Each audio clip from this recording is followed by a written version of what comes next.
lo malo que tiene esto de que no pueda hacerlo directamente, no pueda utilizar para pasar diapositivas y utilizar la presentación de clase, es que tengo que compartir pantalla y eso me hace no ver el chat, pero bueno, cualquier cosa que surja, pues me lo comentáis a través del foro, cualquier cosa, ¿vale?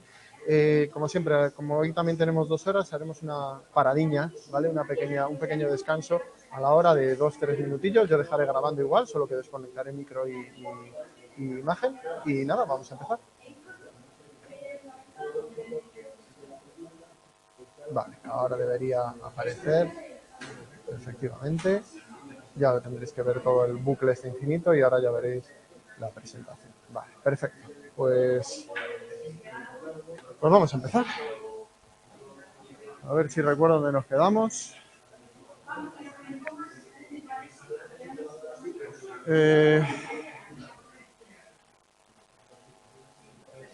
Bueno, chicos, aquí es donde nos quedamos. Vale, perfecto. Bueno, chicos, empezamos. Antes de continuar con el capítulo 3, ¿dudas, cuestiones sobre lo que ya hemos visto, sobre cualquier otra cuestión que se haya surgido, dudas que se hayan surgido durante la última semana, algo? ¿Nada?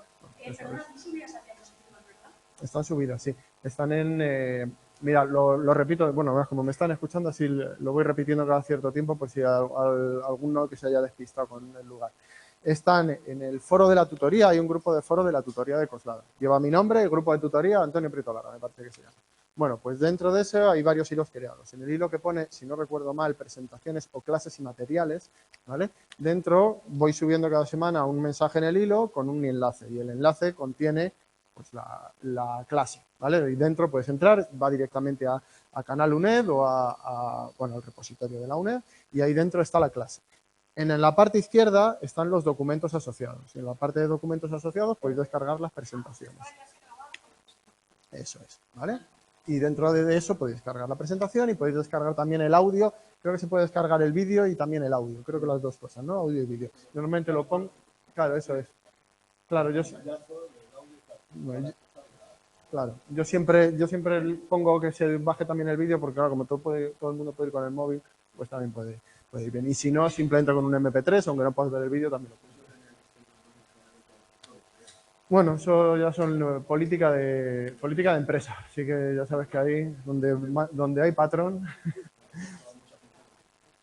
En esta asignatura no hay PECs, en esta asignatura lo que hay son prácticas, pero las prácticas no son presenciales ni hay que entregar nada. En esta asignatura lo que tienes son 2 prácticas que van asociadas al libro, de hecho en el libro original o en la contraportada del libro original hay un código para meterse online y hacerlas. Se evalúan a través del examen, ¿vale? A través de preguntas en el examen. Aquí las vamos a trabajar en clase, ¿vale? Pero lo normal o lo que se puede hacer, lógicamente, porque la UNED tiene que estar disponible para todo el mundo, que pueda venir a tutorías o no, se pueden trabajar a través del libro, siempre que tengas el código de acceso. Si no, se puede comprar aparte. O sea, se puede comprar, si tienes el libro de otros años, se puede comprar el código de acceso a las prácticas aparte, ¿vale? Está en la contraportada, se pueden ver todas las instrucciones. Sí. Sí, de todas maneras, y también tenéis, las vamos a trabajar aquí, y también tenéis clases incluso mías del año pasado de las prácticas, por si queréis verlas y podéis trabajar, ¿vale? Sí.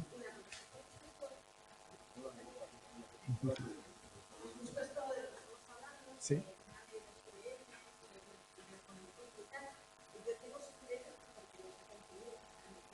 Sí.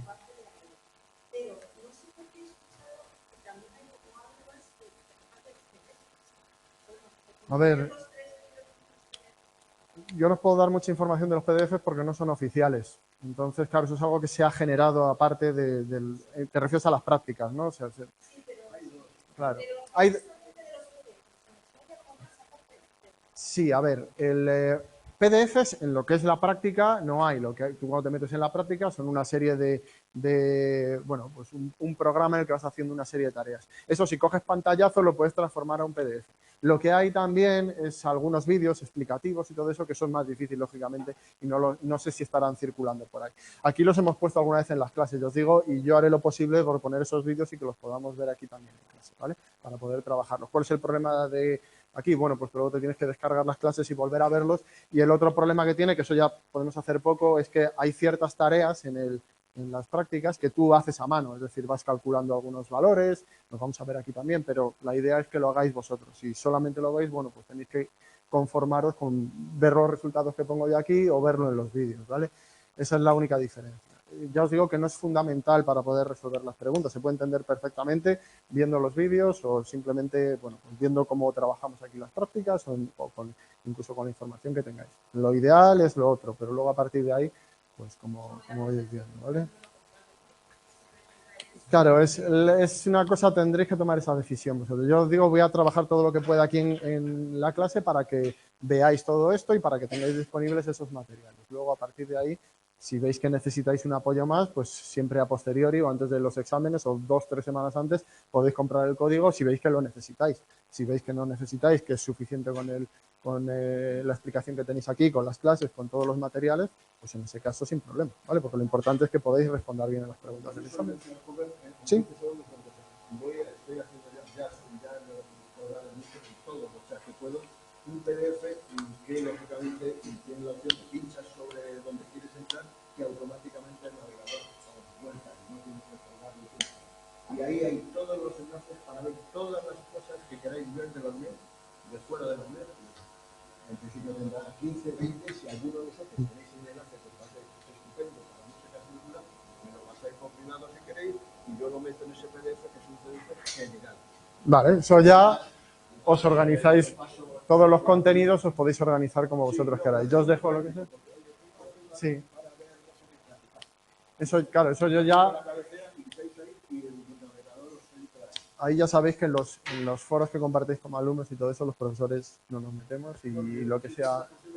Sí, sí, claro, no, pero me refiero que ahí ya lo gestionáis vosotros y le dais la importancia... No, que me refiero que está bien, pero que en esa gestión ya pues, tenéis que autogestionarlo vosotros. Eso es.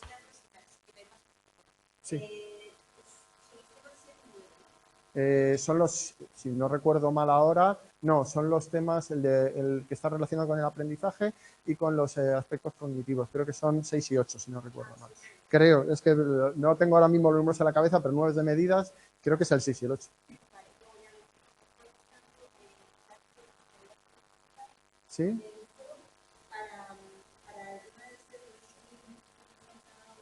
Sí, hay abierto un hilo en el foro. Hay un hilo en el foro donde que es el eso es luego lo podéis ver tranquilamente. Simplemente hay un hilo donde podéis poner vuestras reflexiones, subir vuestros contenidos y eso es, ¿cómo se llama? Hilo para el informe tutorial o algo así, ¿no? Es informe favorable a los tutores. Lo identifica, hay 4 hilos solamente y uno de ellos es ese, ¿vale? Se identifica ahí. Bueno, continuamos donde estábamos. Recordéis que estuvimos hablando sobre la relación entre activación y rendimiento como una de las leyes clásicas de la psicología, uno de los experimentos clásicos en psicología que trata de relacionar la cantidad de activación o de arousal, una de las características de la motivación, recordar la característica o el factor cuantitativo que implica la cantidad de energía que dedicamos o la cantidad de activación que tenemos para realizar una tarea y su relación pues, con el rendimiento en diferentes tareas. Y para hacer un pequeño repaso, aunque esto ya lo vimos que la relación no es sencilla o no es lineal, es decir, una mayor activación no da lugar siempre a un mayor rendimiento, sino que en general, de manera general, podemos decir que hay una relación en forma de U invertida, perdón, aquí, en forma de U invertida, es decir, una mayor activación es buena hasta cierto punto, es decir, necesitamos un cierto nivel de activación para realizar tareas de manera adecuada, es decir, con un nivel de rendimiento óptimo, pero un mayor nivel de activación empieza a producir decrementos en el nivel de rendimiento. De hecho, aumenta la ansiedad, aumenta la cantidad de agotamiento, un nivel excesivo de activación lleva también al agotamiento, no tiene por qué ser solamente físico, sino también agotamiento mental y hace que haya un peor rendimiento. Podéis pensar, siempre el ejemplo clásico de tarea en la que esto ocurre pues es en un examen o en algún otro tipo de tarea que sea demandante. Si estáis muy poco activados, no lo haréis bien. Si tenéis un nivel justo de activación, es decir, estáis despiertos, descansados, no somnolientos, pero tampoco nerviosos, llegáis a las mejores condiciones, pero un aumento o un incremento excesivo de la activación, como llegar excesivamente nervioso, hay mucha gente que se pone muy nerviosa en los exámenes, pues veréis que no es nada bueno para vuestro rendimiento. Vimos también que esto no era igual para todas las tareas, mientras que las tareas fáciles suelen tener sí que una relación lineal con el rendimiento, es decir, que a mayor activación, mejor rendimiento, o por lo menos un exceso de activación no afecta demasiado al rendimiento. Este exceso de activación afecta mucho más a las tareas difíciles. Cuando las tareas son difíciles, es mejor estar en unos niveles de activación medios, o dicho de otra manera, no estar demasiado nervioso, mantener la tranquilidad, que eso es muy bueno para el rendimiento, ¿vale? Tomarlo también como consejo, no solo como material de examen, que siempre viene bien recordarlo, sobre todo en este tipo de tareas que hacemos aquí, tareas académicas.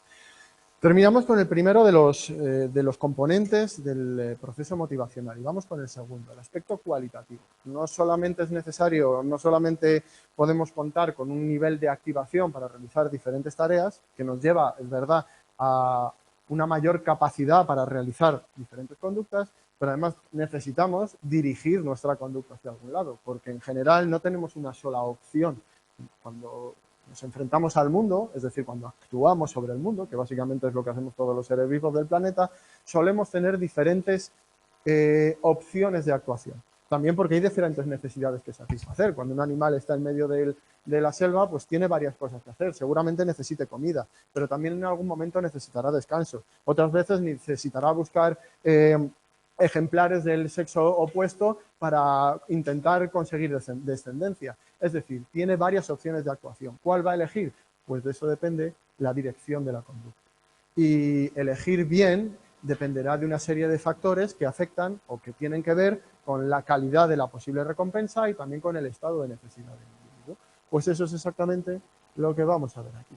Cómo dirigimos o saber que este es el aspecto que dirige nuestra conducta hacia determinadas situaciones y que ya no tiene tanto que ver con la cantidad de activación o con una cantidad específica, podemos hablar de energía o algo parecido que nos lleva a actuar, sino con las decisiones que se toman en función de los antecedentes, también de las expectativas que tendremos de consecución y de la experiencia previa que hemos tenido.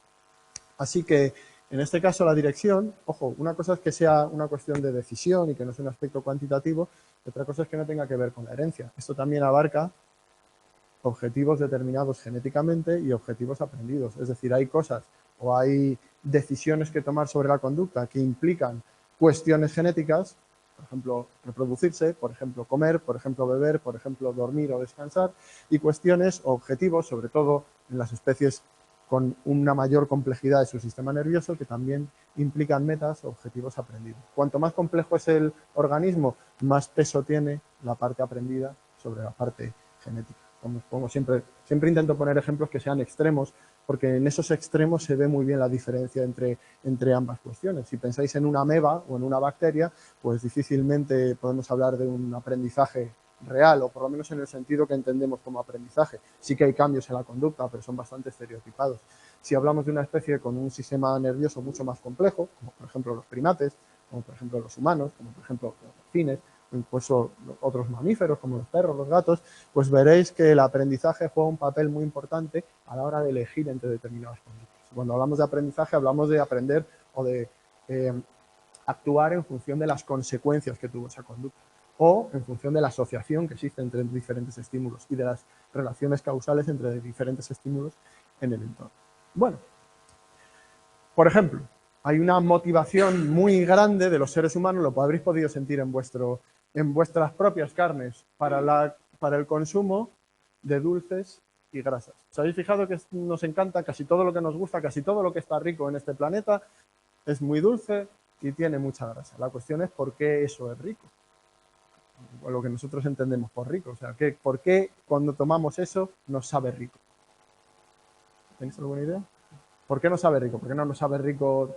Bueno, hay gente que le gusta mucho el brócoli o le gustan mucho otras cosas, pero en general ese tipo de sabores suelen ser menos apetecibles, le suelen gustar a menos gente y además cuando los consumes en menos cantidad. Sin embargo, algo que tiene mucho dulce y mucha grasa se suele consumir de manera mucho más compulsiva y en mayor cantidad.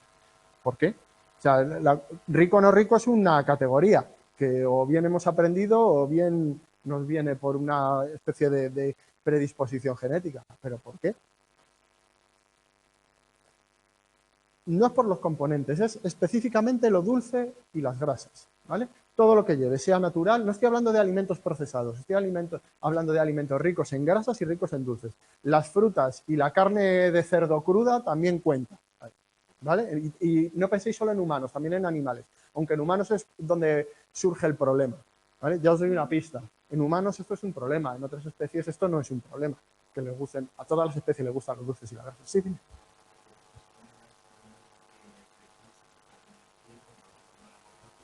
Eso es.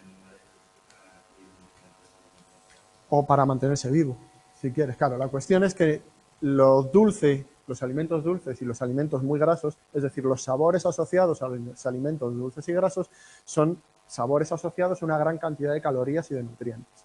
En general, durante todo el proceso evolutivo, tanto del hombre como de otros animales, a lo largo de millones de años, el alimento no era una cosa que sobraba. De hecho, es una excepción en algunos lugares del mundo. Tampoco penséis que el alimento sobra ahora en general. En algunos lugares del mundo, que somos muy privilegiados, pues el alimento nos sobra y podemos consumir lo que nos dé la gana, más que de sobra. De hecho, los problemas de pobreza en Occidente están más relacionados con el sobrepeso que con la subalimentación o con la falta de alimentación, porque es casi más barato comer mal y comer con muchas calorías que comer bien. Bueno, pero eso es una cosa que no ocurría hasta hace muy poquito tiempo y que solo ocurre en momentos determinados y en momentos temporales, digo, de nuestra sociedad determinados y en lugares determinados. Para lo que estamos diseñados los seres vivos, los mamíferos en particular, es para intentar comer todo lo que podamos cuando hay comida disponible. Así que cuando ves algún alimento que tiene características o las características de tener una gran cantidad de nutrientes, la primera o la predisposición genética, mejor dicho, ¿cuál es? Pues comer todo lo que puedas, porque a lo mejor no vuelves a comer hasta dentro de un mes o de 2 meses o de 15 días. Así que cada vez que ves alimento, comes todo lo que puedas. Y tu sistema ya se encarga de transformarlo en depósito graso para tener reservas para tirar el tiempo que puedas. Eso está muy bien cuando casi no hay disponibilidad de alimentos, pero cuando tienes disponibilidad continua, ¿qué provoca? Pues que ese gusto por esos alimentos provoque que si los tienes muy disponibles, que comas más de lo necesario, y eso provoca uno de los grandes problemas de las sociedades occidentales, que es pues, el sobrepeso. Está detrás pues, de gran cantidad de patologías y de muchas situaciones de enfermedad o de enfermedad crónica y de mucho gasto sanitario en el mundo occidental en particular. Bueno, pues eso es una predisposición genética, una predisposición que nos permite sobrevivir en los ambientes para lo que estaba creado. Sí. Bueno, buena será, seguro. Esos son los mejores luego. A ver, mi gato tiene una obsesión con el chocolate increíble. Sí.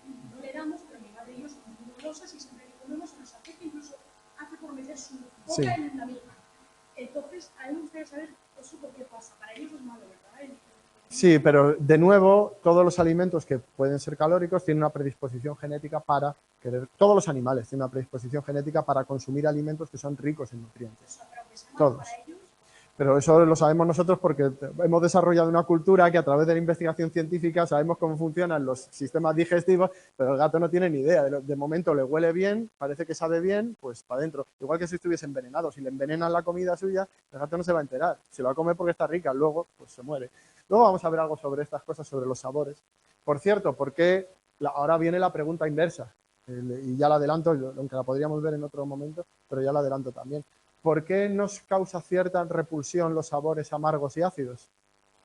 O sea, es verdad que nos acostumbramos. No estoy hablando de aprendizaje, de que poco a poco te acostumbres. Pero en general, si tú, tomarlo como algo que suele ocurrir en la mayoría de las ocasiones, ¿vale? Si tú le das a un niño algo dulce, suele aceptarlo bastante bien. Pero si le das algo amargo o muy ácido, suele rechazarlo de primeras. Luego a lo mejor se acostumbra. Sí. Eso es. Eso es. Los ácidos, en general, se asocian el sabor ácido a alimentos que están en descomposición. Cuando los azúcares se descomponen, empiezan a coger un sabor ácido, o rancio, como las grasas. ¿Y los amargos? Venenos. La mayoría de los venenos en la naturaleza son alcaloides que tienen sabor amargo. Así que los animales, en general, intentan, los animales, incluido el hombre, ¿vale? Cuando hablo de animales, estoy hablando de nosotros, que es lo que somos, básicamente. Pues intentan evitar ese tipo de sabores porque en el pasado siempre están asociados en la naturaleza, casi siempre, a peligros potenciales y por lo tanto a lo largo de muchos millones de años los que los rechazaban sobrevivieron más que los que les importaba poco comérselos porque se morían muchas veces. Así que eso ha pasado a través de nuestro código genético. Una pregunta, entonces la gente piensa, o pensamos, Sí. o sea, sentimos rechazo hacia la amargura y la acidez, y la gente como yo, por ejemplo, que adoro comer limón. Es una cuestión de aprendizaje. Ahora vamos a ver cuestiones de aprendizaje, es decir, en el siguiente tema lo vamos a ver. Porque los gustos también son aprendidos. Una cosa es la predisposición genética y otra cosa es el aprendizaje del gusto para ciertos alimentos, igual que se aprende a tener gusto por otras cosas. Por ejemplo, no es que tú aprendas voluntariamente, sino que a través de un proceso de asociación y aprendizaje, por ejemplo, el alcohol. ¿Por qué consumimos alcohol? ¿De verdad creéis que el alcohol está rico? Asqueroso, o sea, incluso la cerveza, a mí me encanta la cerveza, pero la cerveza es amarga. Y si tú, vamos, a mí me vas a elegir por sabor entre un whisky y una Coca-Cola, claramente está más rica la Coca-Cola que es dulce, o una Fanta, o lo que sea. ¿Por qué? Pues porque a través de un proceso de asociación o de condicionamiento, en este caso operante, ¿a qué asocias el alcohol? ¿Y a qué más? ¿Qué hace el alcohol? Os estáis olvidando lo más importante. El alcohol emborracha. ¿Vale? Y cuando el alcohol empieza a hacer efecto, es un efecto agradable. ¿Y a qué lo asocias? Al alcohol. Por tanto, se asocia a algo positivo. Aparte de todas esas cosas que también son positivas. Os ha pasado también, vamos con otro ejemplo, luego lo quitamos del tema siguiente, que vamos a hablar exactamente de esto, ¿vale? Pero lo quitamos luego del tema siguiente. ¿Os ha pasado alguna vez? Seguro que os ha pasado. A mí ya hace muchos años, por desgracia, pero también me ha pasado. No soy por desgracia o por suerte. Cuando uno sale por ahí y bebe mucho alcohol y ese alcohol le sienta mal, ¿no os ha ocurrido alguna vez, y vomitas, por ejemplo, terminas vomitando, que es una sensación muy desagradable? ¿No os ha pasado que ese alcohol particular luego generéis una aversión muy fuerte a él? ¿O vais a un restaurante, tomáis una comida determinada, está en mal estado, sienta mal y durante mucho tiempo no queréis comerla? Es un aprendizaje asociativo, luego lo vamos a ver, es el efecto García, ¿vale? Se llama García porque el señor que lo descubre se llama John García. No es español, es estadounidense, pero se llama John García. Luego lo veremos, ¿vale? Para que veáis que sí, claro que hay posibilidad de aprender. Y de hecho, gran parte de nuestros gustos en cuanto a la comida y en cuanto a la bebida también son aprendidos. Podemos modificar nuestras predisposiciones genéticas, por supuesto que sí. Cuanto más avanzados en el sentido de complejos son los seres vivos y su sistema nervioso, pues más capacidad tienen para modificar esas cuestiones genéticas. Una cuestión de adaptabilidad y de flexibilidad en la conducta. Bueno, ¿qué dos cosas influyen en la manera en que decidimos la manera en que vamos a actuar? Es decir, que decidimos la dirección de nuestra conducta, en que tomamos decisiones sobre cómo vamos a actuar. Pues por un lado, la expectativa de conseguir ese objetivo. Es decir, cómo de probable, cómo de cercano, cómo de plausible es que podamos conseguir ese objetivo que pretendemos. Y por otro lado, el grado de atractivo en relación a otros objetivos. Pensar en cuando tenéis que tomar una decisión sobre qué hacer. ¿En qué cosas pensamos? Pues en primer lugar lo que pensamos es, ¿puedo conseguirlo? ¿Qué hago? ¿Me voy a dar una vuelta con los amigos o voy a intentar escalar el Everest? Ejemplos muy extremos, ¿vale? A lo mejor escalar el Everest y ver el mundo desde su cima más alta es para ti la mayor ilusión de tu vida. Es decir, el grado de atractivo en relación a irte a tomar otra cerveza más al mismo bar de siempre con tus amigos, pues a lo mejor es muy alto. Pero ¿qué pasa con la expectativa de consecución? Pues seguramente llegas a las 8 de la tarde en tu casa, no voy a llegar yo a escalar el Everest ya para esta tarde. Así que como la expectativa de consecución es muy baja, el grado de atractivo pierde su importancia. No es que pierda su importancia, sino que ponderamos ambas cualidades. Si tenemos un gran atractivo por esa tarea, pero la expectativa de consecución es muy baja, el grado final de motivación por esa conducta será bajo. Si tenemos un grado atractivo algo menor, pero todavía suficiente, como es pues, una cuestión social, de ir con los amigos, y la expectativa de consecución es muy sencilla, porque te lían enseguida y porque tienes el bar abajo, pues seguramente lo que decidamos al final sea esto. Es decir, sería algo así como, lo vamos a ver también más adelante, en algunos de estos modelos, hay una ponderación entre las dos características y las diferentes opciones. Y la que obtiene en general un mayor valor combinando los dos factores es la que al final se lleva a cabo. ¿Vale? Eso sería básicamente el proceso interno que ocurre cuando tomamos decisiones, en este caso conscientes. Aquí tenéis un ejemplo con un niño pequeño que está decidiendo cuál será su profesión de mayor. Por supuesto, la decisión, que aquí parece sencillísima, a lo largo de nuestras vidas, pues ocurren muchas cosas que hacen que las cosas sean muy complejas y que tengan una gran cantidad de factores que afectan a este tipo de decisiones. Pero básicamente lo que hacemos es una secuencia constante de decisiones pequeñas que nos van llevando hacia los objetivos o metas que queremos conseguir. ¿Vas a preguntar? ¿No? Vamos con los determinantes. ¿Qué determina nuestra motivación? ¿Qué determina que realicemos una conducta concreta? Ahora hemos visto los dos factores diferentes que influyen en cómo vamos a actuar, en el proceso motivacional. Pero también hay determinantes, es decir, elementos previos que determinan o que van a iniciar una conducta o que pueden determinar por qué se inicia una conducta. Y vamos a ver dos tipos, los determinantes internos y los determinantes externos, que casi se explica solo, ¿no? Los determinantes internos son aquellos que provienen de dentro del organismo, no son estímulos del contexto, no son estímulos externos. Los determinantes externos son antecedentes o estímulos que vienen de nuestro contexto, de nuestro exterior. La diferencia es básicamente la línea de la piel, lo que está dentro y lo que está fuera. Lo que está fuera es contexto, lo que está dentro pues es o predisposición o diferencias individuales o aprendizaje. Bueno, aprendizaje lo vamos a ver como algo externo, pero cuestión de procesamiento de información, mejor dicho, ¿vale? Bueno, lo primero es la herencia. Lógicamente, una de las cosas que determina cómo nos comportamos y por qué estamos motivados a actuar de una determinada manera y por qué actuamos de una determinada manera es nuestra herencia genética, sin más. Tenemos una gran cantidad de genes que codifican nuestra estructura corporal y también una gran cantidad de predisposiciones a actuar de una determinada manera. Yo estoy seguro de que ninguno de vosotros ha aprendido o no recuerda que haya aprendido a cómo tiene que comer, a cómo tiene que mantenerse caliente, a cómo tiene que beber. Eso son cosas que vienen solas, ¿no? Si, de hecho, un niño pequeño, recién nacido, si tiene hambre llora para pedir comida y si le pones comida en la boca, en este caso el pecho de la madre, o biberón, sabe automáticamente cómo alimentarse. Es decir, la herencia determina cómo se va a llevar a cabo esa tarea. Y de hecho, para lo que a nosotros nos importa, determina la búsqueda de esa conducta o la motivación por realizar esa conducta. En cuanto el niño pequeño tiene hambre, un niño pequeño utiliza todas sus herramientas, las pocas que tiene en ese momento, lógicamente, para buscar comida. Básicamente llorar y llamar a los padres. Es una llamada para que los padres le alimenten. De hecho, habéis visto que también los padres tienen una cierta predisposición genética a saber que cuando el niño llora, pues lo primero que buscas es sus necesidades esenciales. Comida, que tiene sueño, que tiene sed, es decir, buscas que puede ser aquello esencial que pueda estar buscando. Una predisposición genética. Hay dos enfoques diferentes sobre cómo funciona esta predisposición genética. Dos enfoques diferentes que, si os fijáis bien, se refieren a exactamente lo mismo. Desde un punto de vista instintivo, es decir, explicándolo desde el punto de vista del organismo completo, podríamos pensar que lo que ocurre en el organismo es que se empieza a acumular cierta activación, cierto grado de energía que se va acumulando según va aumentando la necesidad que queremos cubrir hasta que llega un momento en el que salta y empezamos a actuar. Por ejemplo, podréis pensar en el instinto de caza de los animales. Pues si van teniendo hambre, se va acumulando esa tensión. Esa es la explicación que daban desde el enfoque instintivo. Hasta que al final se ejecuta la conducta. Podéis ver aquí a un gato cazando un ratón. Pues sería un ejemplo de conducta instintiva, de conducta determinada por la herencia.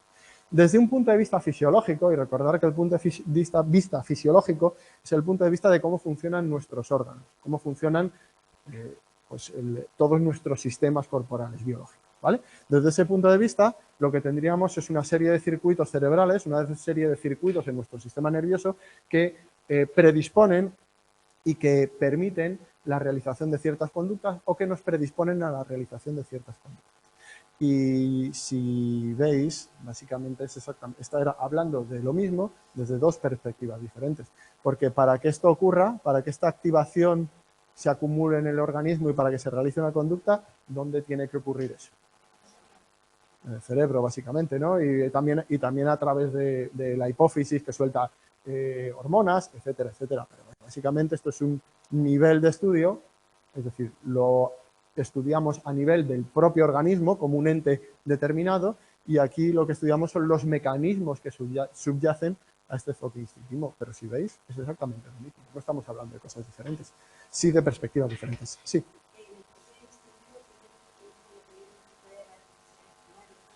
Eso es. Sí. Claro, lo que hablaba desde el enfoque instintivista, desde el enfoque instintivo en la psicología, siempre se hablaba de instinto como una predisposición genética para realizar ciertas conductas. Las conductas son instintivas si se realizan porque existe una predisposición, no un aprendizaje. Hay una predisposición para, por ejemplo, para comer, para dormir, etcétera, etcétera. Tienen mucho que ver con las necesidades básicas y biológicas de los organismos.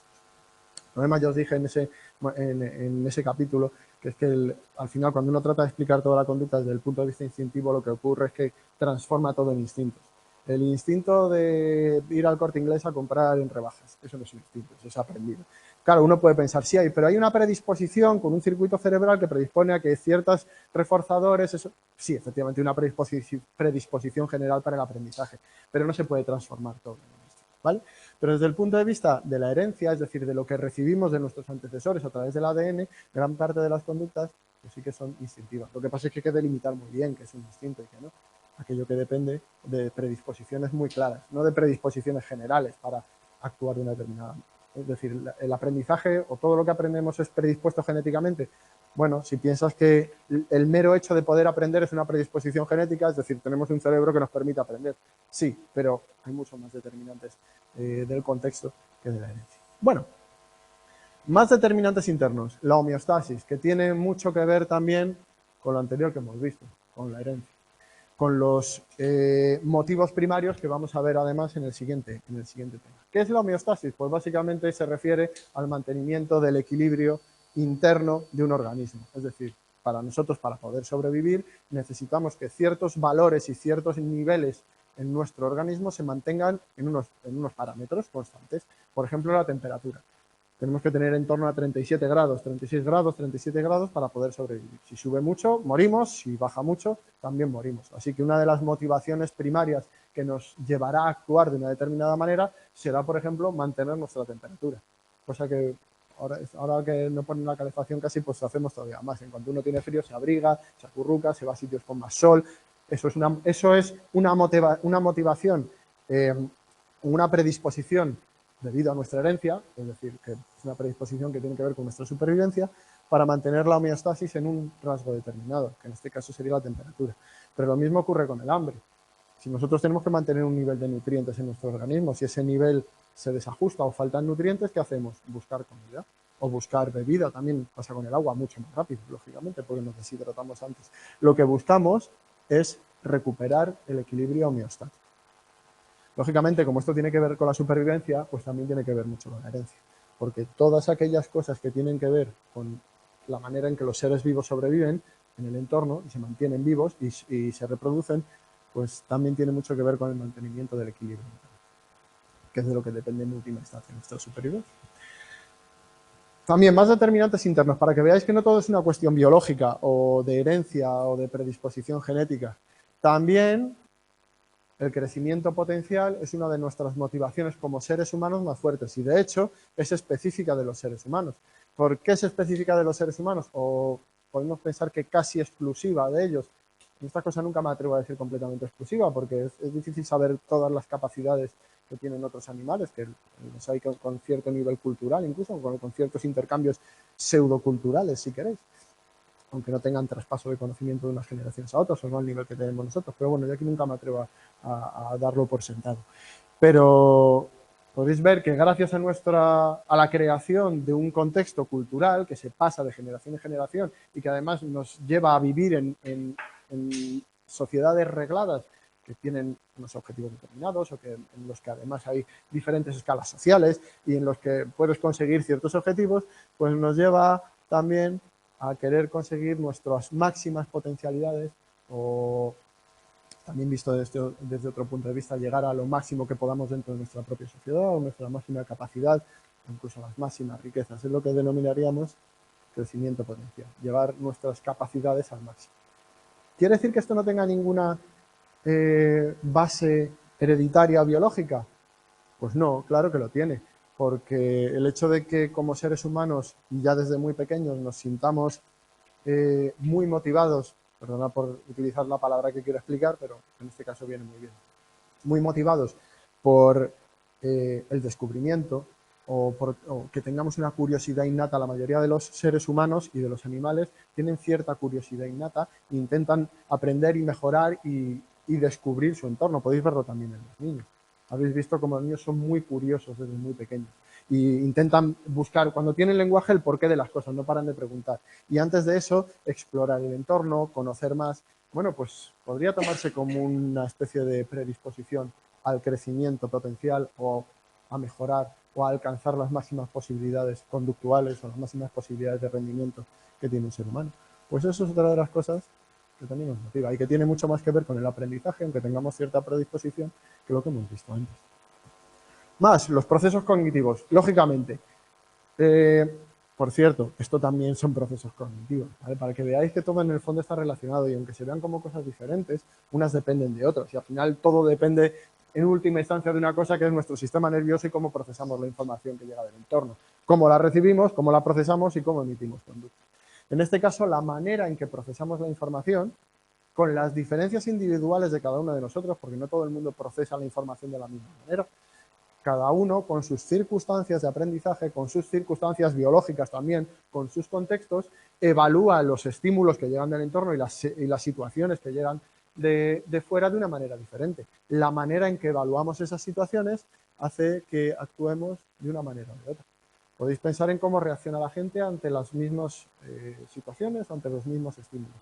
Si recibís una mala noticia o recibís una muy buena noticia o tenéis que enfrentaros, por ejemplo, como aquí, a algún examen, veréis como la forma en que se evalúa ese estímulo, la forma en que se evalúa esa situación y la forma en que se contesta esa situación o se actúa en esa situación es muy diferente entre personas. ¿De qué depende? Pues en gran medida también de cómo es esa persona, de su personalidad, de sus rasgos y de la forma en que procesa la información. También lo veremos un poquito más adelante cuando vayamos analizando las relaciones de la motivación con los procesos cognitivos y también los diferentes motivos.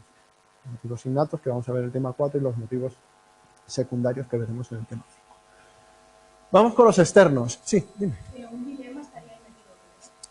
Los dilemas son una otra manera de llamar a la toma de decisiones.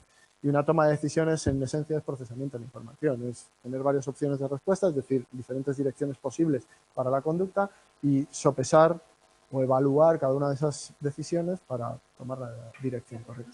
O cada una de esas... Eso es parte de la toma de decisiones, es decir, los determinantes culturales también son parte de la toma de decisiones, también son parte del valor de una meta. Luego lo vamos a ver en algunos de los procesos motivacionales que tenéis en el libro, los vamos a ver al final del capítulo, y veréis cómo las normas sociales también son parte de cómo se lleva a cabo el proceso motivacional y cómo se toma la decisión de actuar en una dirección u otra, es decir, del valor del objetivo y también de la expectativa de consecución. A lo mejor alguien te cae muy mal y dices, pues este tío me tiro por un barranco y fuera, ya me quito el problema. Pero sabes perfectamente que primero tendrás una norma personal que te lo impide, la mayoría las tenemos, y si no es así, incluso hay una norma social que sabes, pues que si hago esto voy a tener una consecuencia muy grave. A lo mejor no puedo volver a hacer lo que yo quiera en 20 años porque me meten en la cárcel. Así que a lo mejor decides no hacerlo, aunque el valor que tenga para ti esa alternativa sea muy alto porque odias a esa persona.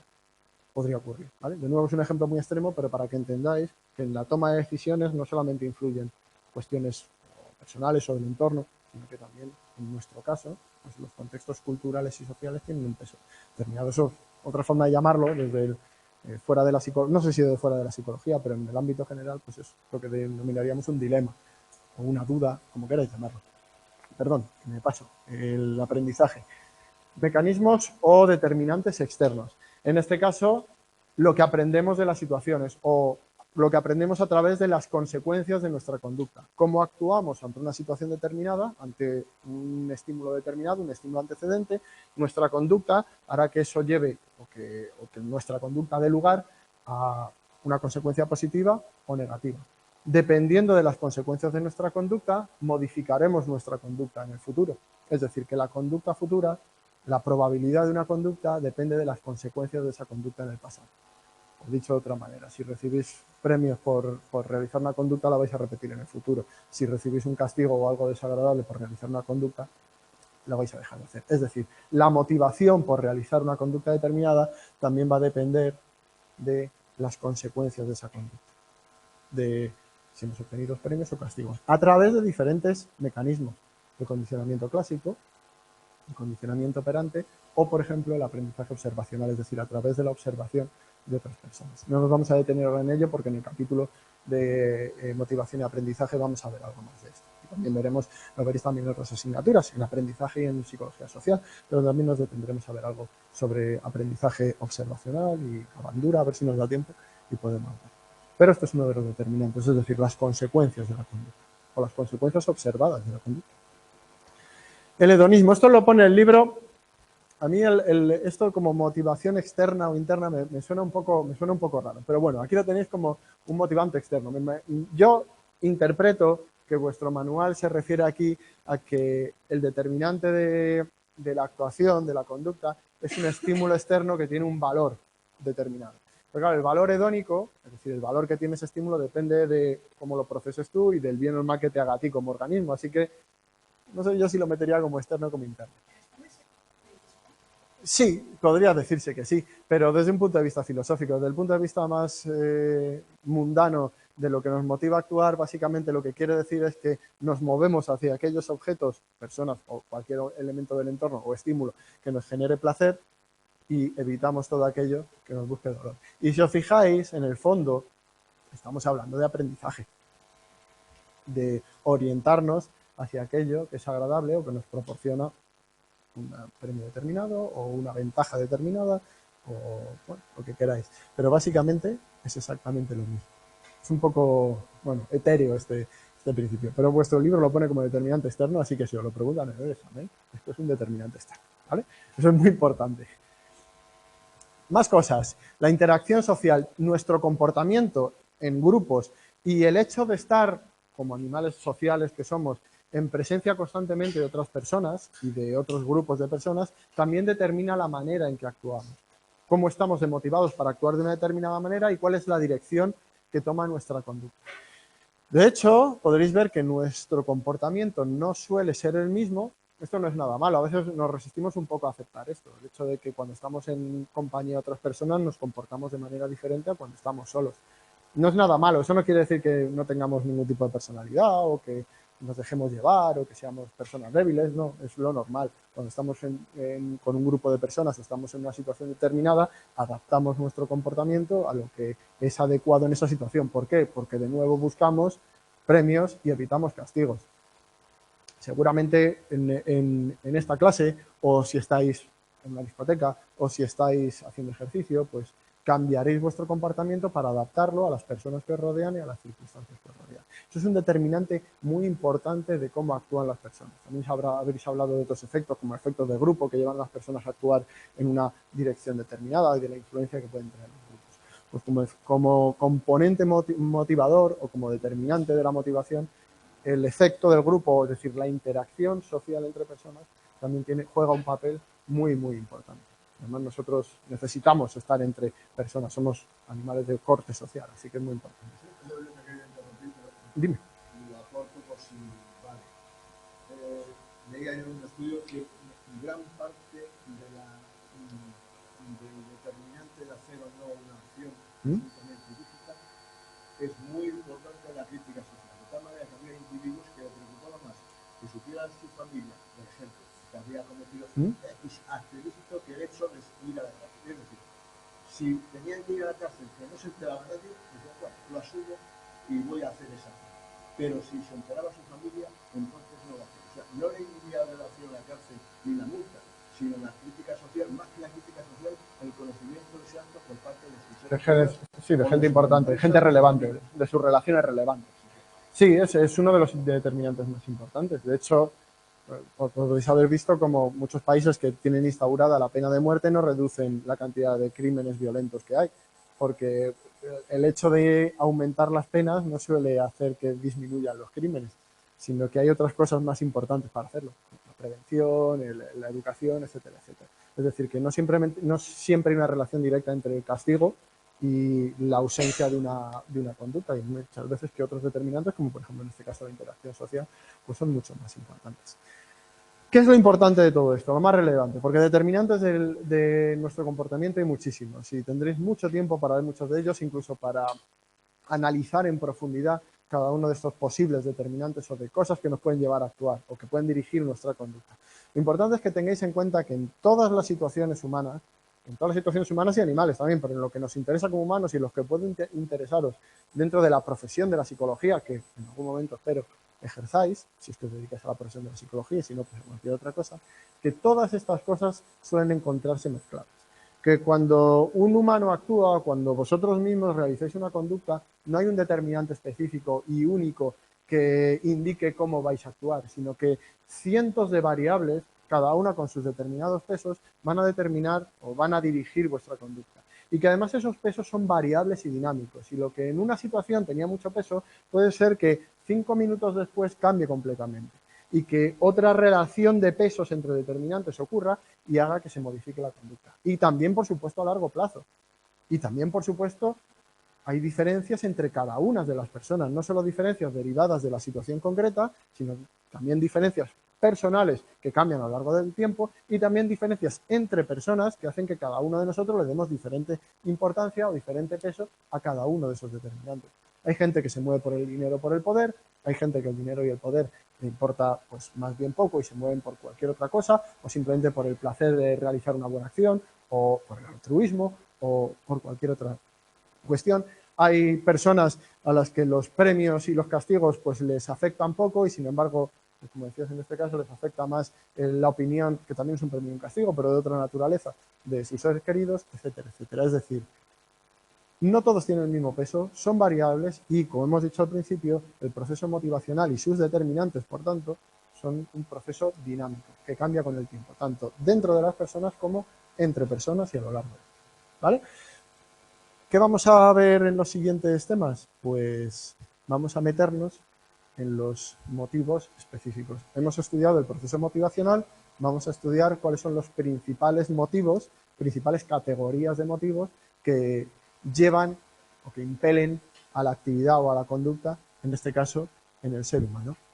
Lo vamos a ver un poquito más adelante en los siguientes temas, los motivos primarios y los motivos secundarios, que unos tienen que ver con la supervivencia, otros tienen que ver pues, con cuestiones culturales, sociales y el aprendizaje sobre todo. Bueno, vamos con la última parte del capítulo, el resumen de cómo sería el proceso motivacional, cómo sería el proceso completo, la dinámica motivacional completa desde el inicio hasta la realización de una conducta, teniendo en cuenta lo que hemos visto hasta ahora, cuáles son sus factores esenciales, activación y dirección, y también cuáles son sus determinantes. Y aquí también viene una cosa importante. Veréis en el libro que han puesto un apartado entero en el que explican cómo se ve el proceso motivacional desde la perspectiva de diferentes autores.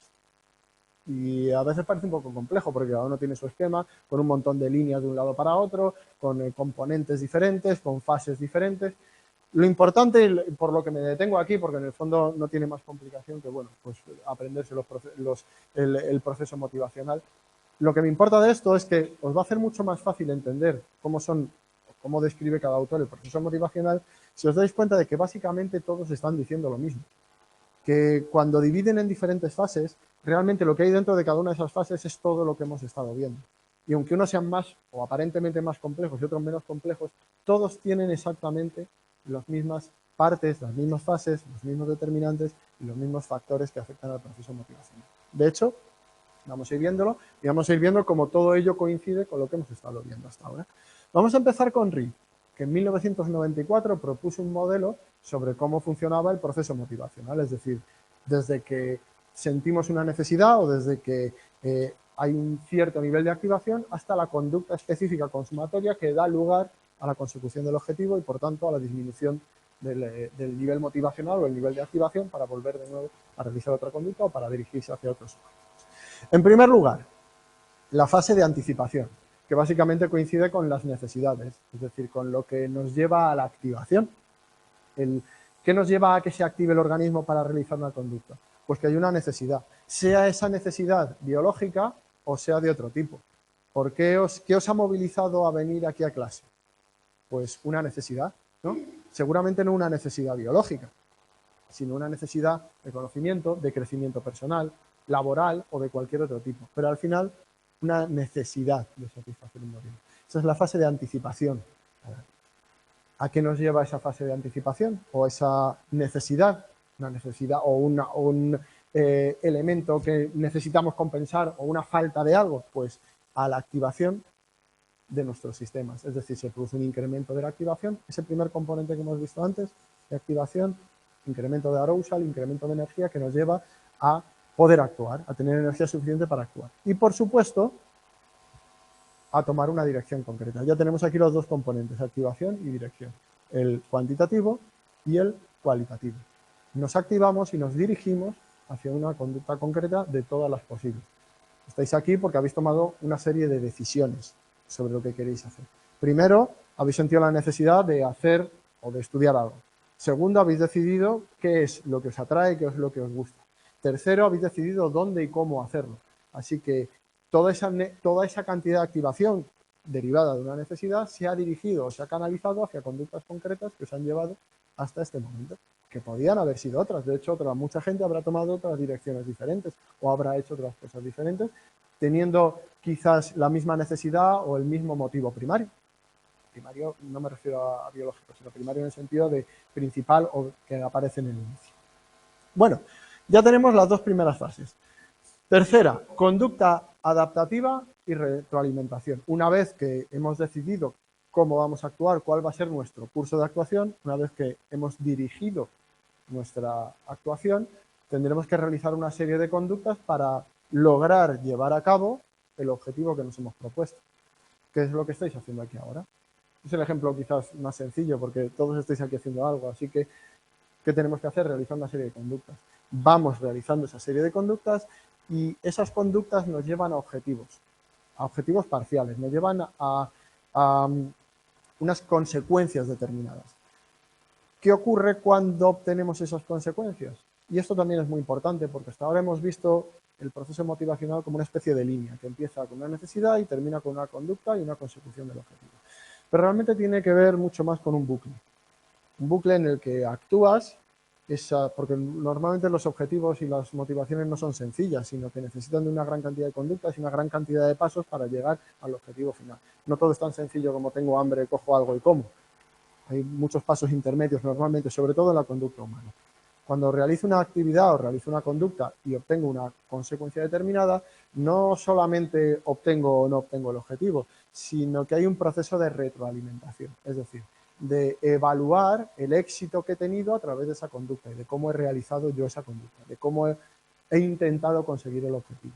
Y dependiendo del éxito o el fracaso que tenga, ¿qué ocurrirá en el futuro cuando vuelva a realizar esa conducta? Que la repitas o no, o que modifiques las estrategias.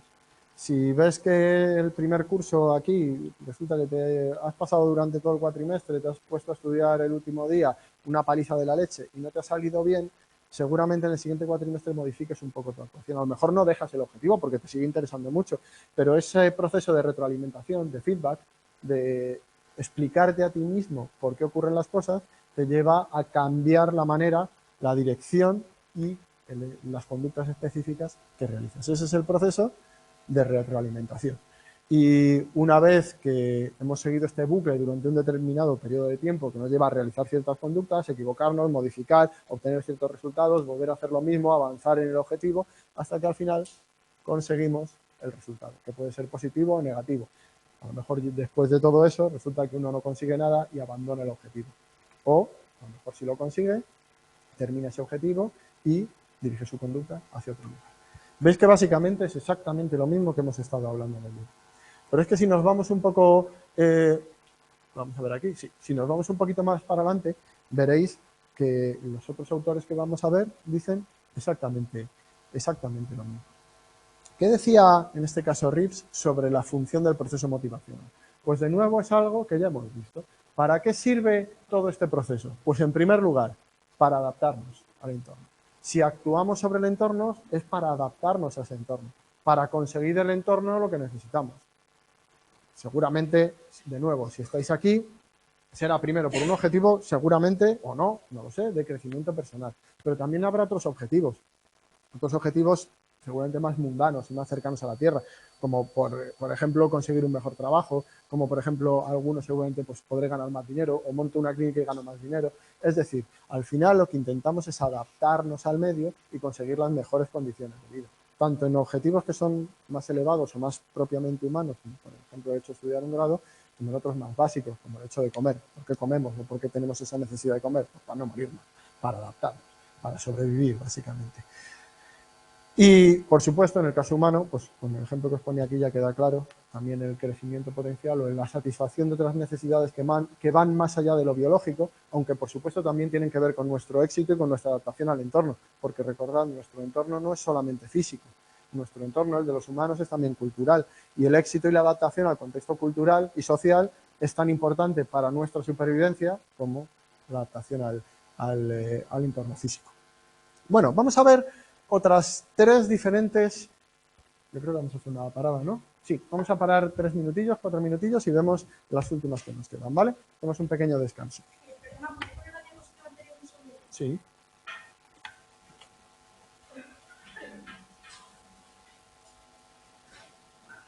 A ver. Chicos, paramos un segundito, ¿vale? 3 minutos y seguimos. Voy a dejar de compartir pantalla y paro.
Sí, ya funciona. Bueno, chicos, pues vamos a continuar.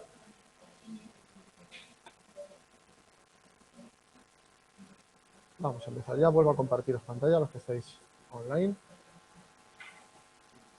Y continuamos. Bueno, pues vamos a continuar y terminamos el capítulo, como os digo, dando un pequeño repaso a cómo es el proceso motivacional en los 3 autores que os propone, que veréis, como os digo, que es bastante sencillo y que en cuanto le echéis un vistazo veréis que es exactamente lo mismo en los 3. Bueno, vamos a ver cómo lo interpreta Dekker. Dekker en el 2001 propone otro modelo. Veis que a los autores les gusta mucho proponer sus propios modelos, aunque digan más o menos lo mismo, introduciendo algunas modificaciones. Bueno, así funcionamos en la ciencia, hay que publicar, y publicar pues a veces implica sacar nuestros propios modelitos, investigar ciertas modificaciones, investigar ciertas variables que no funcionan bien en otros modelos para, bueno, pues para introducir mejoras sobre lo que ya había, etcétera, etcétera. Voy a quitar esto de aquí abajo. Bueno, para Dekker tenemos 3 pasos que en esencia coinciden con lo que ya hemos visto antes. En primer lugar, la elección del motivo a satisfacer. Normalmente concurren en nosotros muchas necesidades diferentes o muchos objetivos diferentes. De hecho, lo que concurre a la vez en nuestro organismo son necesidades biológicas por un lado y objetivos de otro tipo, y todos ocurren a la vez.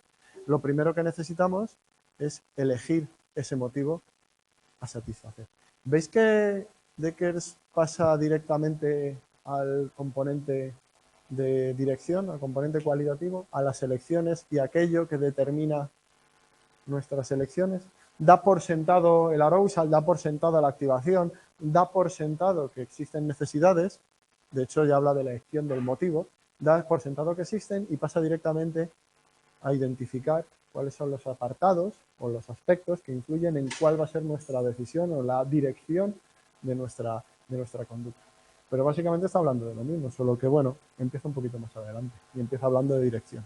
¿Qué será lo que determina que elijamos o no elijamos un motivo determinado o una conducta determinada o un curso de actuación, si queréis, determinado? Pues en primer lugar, la intensidad del estímulo, que dicho así puede sonar muy abstracto, ¿no? ¿Qué es la intensidad del estímulo? Pues básicamente es pensar, por ejemplo, en que tenéis hambre, mucha hambre, un montón, ¿vale? Estáis por ahí y estáis en un sitio, no estáis en vuestra casa, estáis por ahí o en un país diferente, habéis estado de viaje, lleváis todo el día andando y tenéis un montón de hambre. Queréis ver un montón de cosas en ese país y queréis hacer turismo, queréis hacer otras cosas, además, yo que sé, podéis ver, hay algo interesante que ver justo al lado, pero tenéis mucho hambre. ¿Qué va a determinar si lo que elijáis? Si seguís haciendo una cosa o seguís haciendo otra. Pues entre otras cosas, la intensidad del estímulo tomada como cómo de lejos está el restaurante o el sitio donde puedo comer. Está muy separado, me va a costar mucho esfuerzo llegar. Tengo algo muy interesante aquí cerca, un estímulo muy potente que llame mi atención. A eso se refiere la intensidad del estímulo.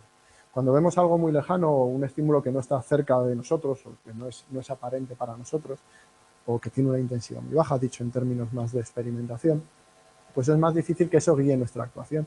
Igual que en el caso del hambre, la probabilidad o la posibilidad de comer teniendo que hacer muchos kilómetros, pues bueno, pues si no tengo mucha hambre, pues me quedo aquí viendo esto y luego ya buscar algún otro sitio cuando pase cerca o lo que sea.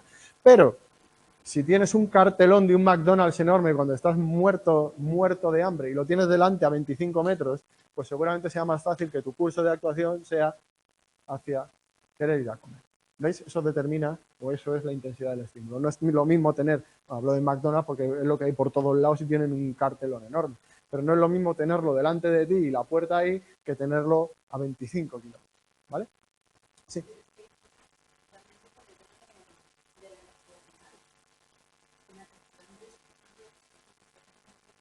Claro, yo estoy hablando de niveles de hambre que no son peligrosos para la supervivencia. Es decir, nuestros niveles de hambre en general, lo que nosotros consideramos hambre es un poco de gusilla y tal. Pero, o sea, efectivamente, si fuese hambre de verdad, es decir, si llevases 5 o 6 días sin comer, no hay duda. Al final, por muy poco intenso que sea el estímulo, el atractivo de los incentivos es mucho mayor. Apetito, sí, eso es. Es más bien apetito, sí. Sí, sí, eso es. Hambre sí es verdad que el hambre es una cosa que yo creo que no hemos conocido ninguno, por suerte, pero pues esperemos que no tengamos que conocerla. Pero sí, es otra. Pero vamos, estamos hablando a niveles de hambre, eso que no afectan a la supervivencia, pero que te pueden hacer decidir entre varias cosas. Porque, oye, cuando uno tiene apetito, si quieres, pues no se encuentra muy bien, le apetece comer algo. Pero puede hacer que, dependiendo de la cercanía del estímulo que te permite acceder a ese objetivo, pues decidas una cosa. Ya te digo, cuanto más fuerte sea el hambre, cuanto más tiempo lleves sin comer, más fácil es que a menor intensidad del estímulo, aún así sigas eligiendo ese camino. ¿De qué va a depender? Pues del atractivo de los incentivos, del valor del incentivo.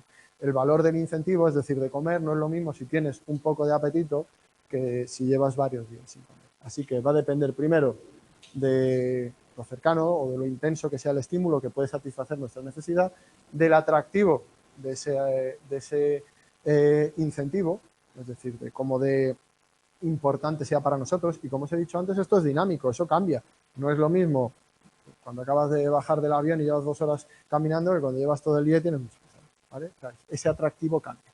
También de la probabilidad subjetiva de éxito. Aquí a lo mejor hay que saber cuándo parar las analogías, pero yo voy a ir un poquito más lejos con ella todavía. Imaginaros que estáis en un país en el que no conocéis su idioma para nada y os encontréis un restaurante típico de allí. Pues a lo mejor tienes ganas de entrar, pero empiezas a pensar, es que no me van a entender, no sé ni qué pedir, a ver qué hago yo aquí. Paso, hasta que no encontremos otro sitio que sea más fácil pedir o compremos algo en el supermercado, nada. Es decir, la probabilidad subjetiva de éxito, que dependerá también de ciertas situaciones. Y por último, la cantidad de esfuerzo que necesites para conseguirlo. Relacionado con lo que he dicho antes de la distancia y la intensidad del estímulo. Pues si empiezas a buscar en Google Maps y el sitio más cercano para poder comer algo está a 25 kilómetros, cosa rara en una ciudad, pero bueno, a 25 kilómetros, pues seguramente no te merezca la pena, dependiendo de la cantidad de esfuerzo. Es decir, cuando tomamos en consideración y ponderamos todas estas características, dará lugar a una elección, a una toma de decisiones que nos indicará la dirección en la que llevaremos nuestra conducta, teniendo en cuenta para Deckers estos valores o estos parámetros. Una vez que hemos decidido, ¿qué hacemos? Pues actuar, ¿no? Lo mismo que decía Riff antes, básicamente. Conducta activa y retroalimentación. Pues mira, Deckers habla, en vez de conducta activa, de ejecución de conductas instrumentales. ¿Por qué lo llama así? Bueno, pues porque es otra manera de llamar a una conducta que se realiza para conseguir algo. Las conductas que tienen como objetivo conseguir una meta determinada son conductas instrumentales, porque son instrumentos para conseguir algo, ¿vale? Por eso se denominan instrumentales, no hay otra historia. Son instrumentales porque son instrumentos para conseguir cosas. Así que lo que tendremos que hacer es decidir, otra decisión más, qué tipo de conductas vamos a llevar a cabo para intentar conseguir de la mejor manera posible y con la menor cantidad de esfuerzo posible el objetivo que hemos decidido en la fase interior. ¿Qué va a determinar o cómo podemos evaluar esas conductas que realiza cuando nosotros como experimentadores o como investigadores evaluamos el proceso motivacional? Pues a través de 3 parámetros: la duración, la frecuencia y la intensidad. Si vemos a alguien que realiza una conducta durante más tiempo, de manera más frecuente y con mayor intensidad, podemos dar por hecho que está más motivado para realizar esa conducta, ¿no? Son 3 parámetros observables. ¿Os acordáis cuando hablábamos de lo importante que es hacer observable y medible aquellos constructos, aquellos conceptos que no podemos observar, como la motivación? Pues aquí tenemos 3 maneras de operativizarlos, que se llama, es decir, de hacerlos medibles, de poder medirlos de una manera científica. Podemos inferir que la duración, frecuencia e intensidad de una conducta determina lo motivado que está uno para realizar esa conducta. Si estudiáis más veces y con más concentración a lo largo del curso, seguramente podemos inferir que ese estudiante está más motivado que uno que estudia menos veces y con menor concentración, con menor nivel de concentración. Parece lógico, ¿no? Parece sensato. ¿Qué quiere decir esto? Pues que estos 3 parámetros tienen una relación directa con el nivel de motivación y que las conductas, para Deckers, son el enlace que hay entre el motivo elegido y la recompensa que obtenemos al final. Es decir, son el instrumento para conseguir la recompensa o el objetivo que nos hemos propuesto en un inicio, porque cuando elegimos un curso de actuación es porque tenemos la expectativa de conseguir un determinado objetivo. Pues lo que las une son las conductas instrumentales. Una serie de conductas que quizás no sean o no lleven al objetivo per se, que eso será la conducta consumatoria, pero que son instrumentos para poder conseguirlo. Pensad en este caso siempre en cuestiones o en conductas complejas. Realizamos una serie de conductas que no te van a llevar directamente al objetivo, pero que sí que sirven como instrumento para conseguir ese objetivo. Eso serían las conductas instrumentales para Beckers. Y por último, pues satisfacción del objetivo o del motivo elegido. En primer lugar, la realización de la última conducta que da lugar a la consumación del objetivo. En el caso del grado, ¿qué sería? Del grado en psicología. La conducta consumatoria. Hay muchas conductas consumatorias. Aquí os estoy haciendo un poco de trampa. Pero sería, en el caso de una asignatura, sería el examen. En el caso de la carrera, pues sería quizás el último o el TFG, si quieres. Aquí ya estoy poniendo ejemplos un poco que se van de madre, ¿vale? Porque es una conducta muy compleja y todo esto. Pero básicamente, o por ejemplo, en el caso de comer, pues la conducta consumatoria no sería ni acercarse al restaurante, ni entrar y pedir. La conducta consumatoria sería la conducta de ingestión, ¿vale? Esa sería la que, en última instancia, consigue obtener el motivo o en este caso la recompensa o la meta elegida. ¿De qué depende la evaluación o el grado de satisfacción con el objetivo o con la meta conseguida? Pues de varias cosas. En primer lugar, de las propiedades físicas del objetivo. Volvemos al ejemplo de comer. Si tenéis mucha hambre vais a comer, pero resulta que os ponen comida que es asquerosa, muy poca cantidad, sabe fatal, pues seguramente el grado de satisfacción en la consecución de ese objetivo sea menor. Es decir, evaluéis esa consecución como menos positiva que si al final pues está riquísimo, os llenáis, os encontréis a gustísimo. En segundo lugar, los sentimientos que tengáis que se generen respecto a la consecución. Normalmente, cuando uno consigue ejecutar o llevar a cabo un motivo, es decir, conseguir una meta, pues se generan sentimientos positivos. Cuando no lo consigue, sentimientos negativos. ¿Por qué digo todo esto? Porque igual que hemos visto antes, todo este proceso motivacional es un bucle. Y cuando llegamos a una conducta consumatoria y llegamos al final del proceso motivacional, lo que vamos a hacer es evaluar con el grado de consecución del objetivo y el grado de satisfacción con el objetivo conseguido. Porque eso nos va a permitir actuar de una manera diferente o igual en el futuro, es decir, variar nuestra conducta o adaptar nuestra conducta a las necesidades y a los objetivos futuros. ¿Qué hacemos en ese caso? Lo que llamamos un proceso de atribución causal. En función de lo que hayamos conseguido, de cómo nos sintamos respecto a ello, de cuáles hayan sido nuestras conductas, del grado de adecuación de nuestras conductas al objetivo, etcétera, etcétera, pensaremos en por qué hemos conseguido el objetivo, si lo hemos conseguido al 100% o no, cuáles son las causas de que lo hayamos conseguido, por qué he suspendido. ¿He suspendido porque he estudiado poco? ¿He suspendido porque el profesor me tiene manía? ¿He suspendido porque el examen era muy difícil? ¿Por qué he aprobado? He aprobado porque ha sido una chiripa enorme, he aprobado porque he estudiado mucho, he aprobado porque han puesto un examen muy fácil. En función de lo que lo atribuyamos, nuestra conducta en el futuro va a ser diferente. Cuando estemos en la misma situación para actuar en el futuro, cómo actuemos variará bastante. Si pensamos, por ejemplo, que he suspendido porque el profesor ha puesto un examen muy difícil, seguramente variemos poco nuestra conducta respecto a la cantidad de estudio o a la frecuencia con la que estudiamos o la intensidad con la que estudiamos. ¿Por qué? Porque hacemos una atribución externa. Es una cuestión una cuestión contextual. Simplemente, bueno, pues ha dado la casualidad de que era un examen muy difícil y no me ha salido, pero lo que yo estoy haciendo está bien. Pero si yo atribuyo la causa del suspenso a que no he estudiado lo suficiente, la forma en que afrontaré ese mismo objetivo en el futuro cambiará. Es decir, adaptaremos nuestras conductas a las consecuencias que obtenían en el pasado y a la atribución de causas, ¿vale? Esto es a lo que se refiere Beckers con la satisfacción del motivo elegido y la atribución causal, que en esencia básicamente es lo mismo que cuando hablamos del resultado y de las consecuencias, ¿vale? Y que también lo ejemplifica muy bien Hernández Abascal, en el 2001 también propone un modelo similar, cuando pone estas líneas de aquí de retroalimentación, que básicamente es eso de lo que acabamos de hablar en Beckers.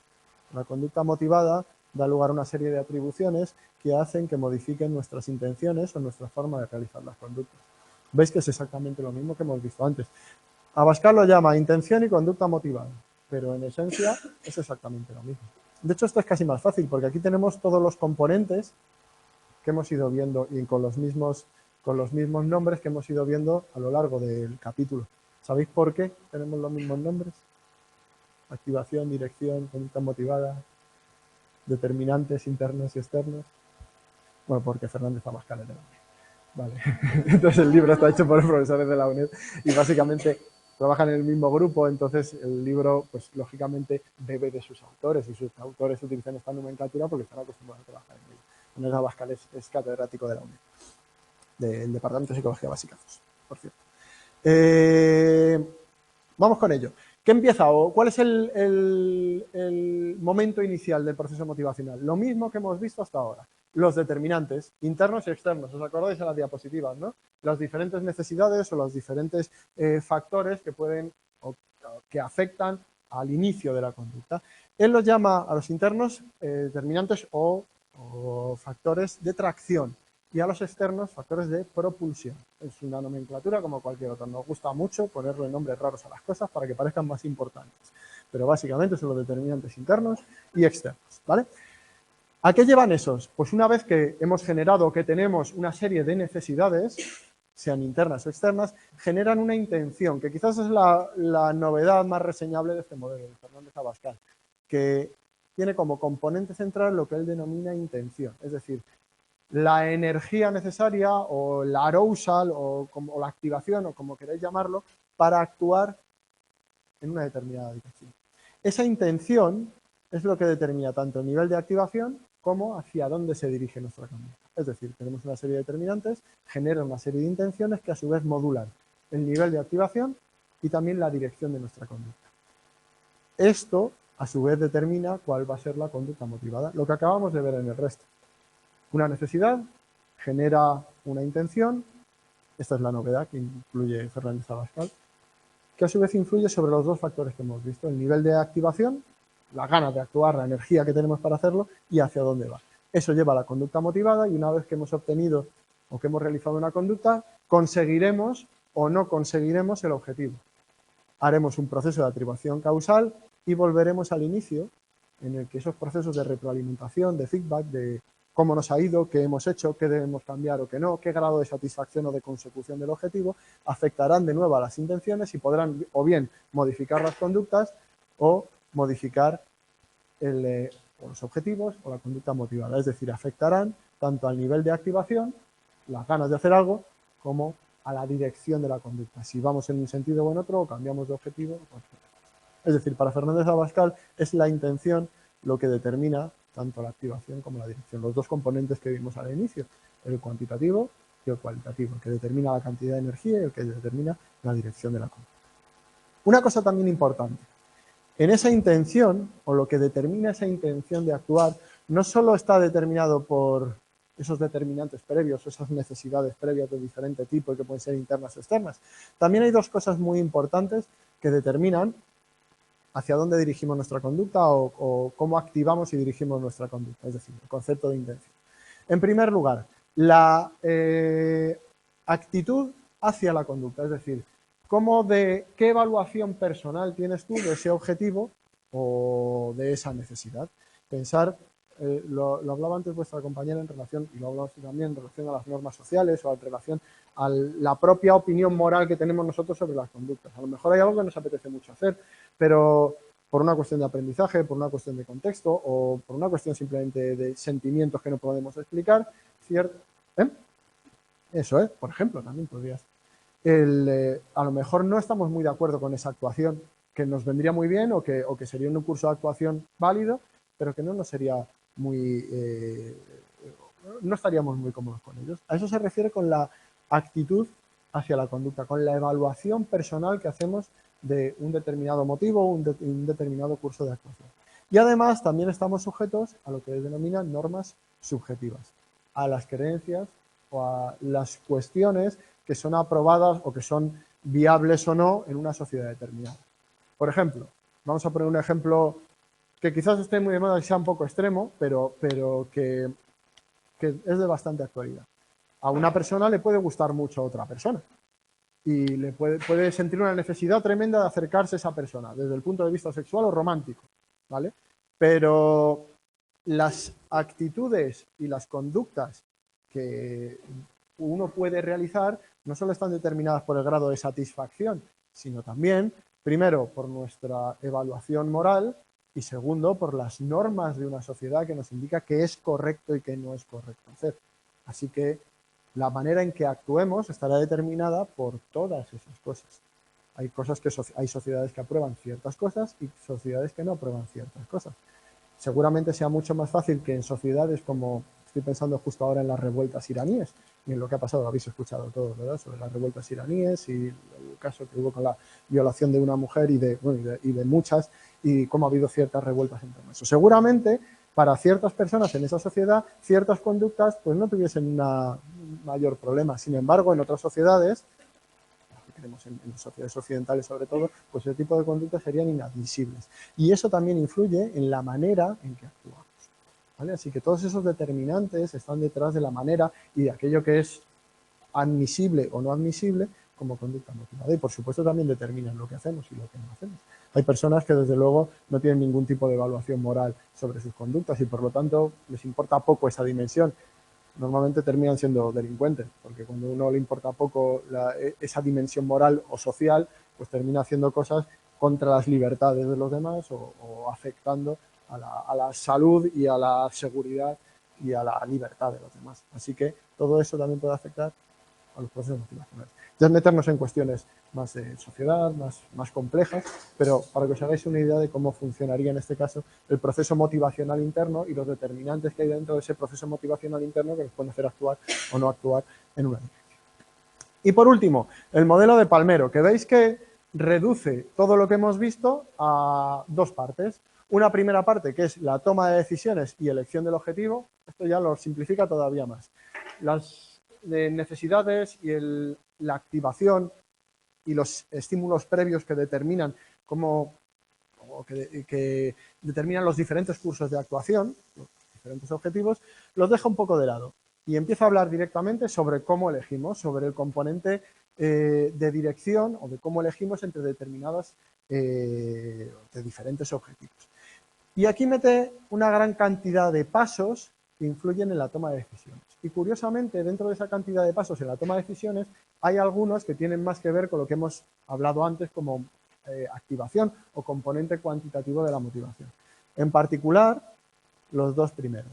Fijaros, ¿cuál es el primer paso a la hora de tomar una decisión sobre cómo actuar en una determinada dirección?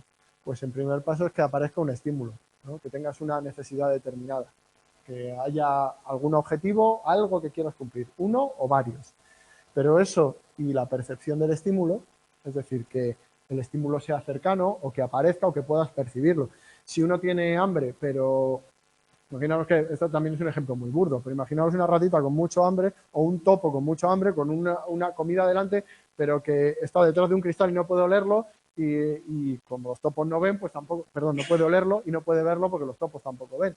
Pues por mucha hambre que tenga no va a realizar ninguna conducta para conseguir la comida porque no puede percibir el estímulo. Como veis, esto tiene más que ver con la activación, es decir, con el componente cuantitativo, con la cantidad de activación que provoca un estímulo cuando aparece o una necesidad cuando aparece, que con la dirección, aunque lo meta dentro de la toma de decisiones. Pero veis que de nuevo es lo mismo que lo que hemos estado viendo, que son exactamente los mismos pasos, pero puestos de manera ordenados de manera diferente, según cada uno lo tome como parte de una fase o de otra. Después, en una tercera fase, por cierto, aquí es donde se habla en el libro, se habla en la percepción del estímulo, es cuando os pone el ejemplo ese famoso, que no habla de Vickery, no pone la referencia, pero sí que habla de una conocida marca de refrescos, así lo pone, que introdujo una serie de imágenes en los rollos de las películas, en los cines, lo que provocaba, creo que casi lo digo literalmente, según lo dice el libro, un exacerbado deseo o algo así, pone en el libro, de consumir esos refrescos, ¿vale? Se basa en, eso que pone en el libro se basa en el experimento de Vickery que yo os conté que era falso. Y tener en cuenta que, bueno, eso no es un ejemplo muy acertado porque en el cine no se puede hacer eso, ¿vale? Es imposible. No se pueden meter imágenes subliminales sin que te des cuenta y que te provoque un deseo tremendo de comer. Aunque las metieses, tampoco te provocaría un deseo tremendo de comer, ¿vale? El hecho de que pongan fotogramas aleatorios en mitad de un programa de televisión, de una película, no va a provocar de repente que tengáis hambre. Eso es una chorrada como un pilar, ¿vale? No ocurre. Pero si lo preguntan en el examen, sí que ocurre, ¿vale? Porque lo pone en el libro y lo que va A mí es lo del libro, pero que sepáis que eso no ocurre así. En los experimentos que se han hecho con ese tipo de cosas, lo único que puede ocurrir es que una persona que, por ejemplo, imaginaros que cogemos a personas y las dejamos sin beber durante todo el día, ¿vale? Tienen mucha sed. Bueno, pues si nosotros, con mucha sed, y además les damos un caramelo con sal, salado, para jorobarles más todavía, ¿vale? Bueno, pues si en ese momento realizamos un experimento en el que metemos imágenes subliminales, es decir, imágenes que no sean percibidas de manera consciente, que tengan que ver con una marca determinada de refrescos o lo que sea, sí que puede haber cierta tendencia a que si tienen delante algo que les permita beber o elegir una marca, a la que la elijan con una probabilidad algo mayor, durante un tiempo muy pequeñito, es decir, mientras se está realizando el experimento, pero solo en esa situación, ¿vale? Fuera de eso, es decir, cuando se vayan de allí, ni van a elegir una marca con mayor probabilidad, ni van a tener más deseo de beber esa marca, ni nada parecido. Es decir, esos efectos ocurren en una escala muy pequeñita y durante un tiempo muy concreto y son en situaciones muy, muy, muy determinadas. A ese señor no le va a gustar más el Aquarius porque nosotros le pongamos imágenes, ¿vale? Solamente si ocurre eso, sí. A ver, esto a lo mejor no tiene nada que ver, pero cuando escuchamos agua caer, Sí. ¿por qué queremos ir al baño? Ostras, pues no tengo ni idea, si te digo la verdad. Me imagino que eso solo ocurre igual cuando quieres ir al baño. Y que el mero hecho de escucharlo, pues puede, por un proceso de condicionamiento, por el hecho de que cuando tú vas al baño escuchas el mismo sonido. Y eso se asocia al orinar. Y cuando tú lo escuchas, claro, básicamente es eso. Claro, y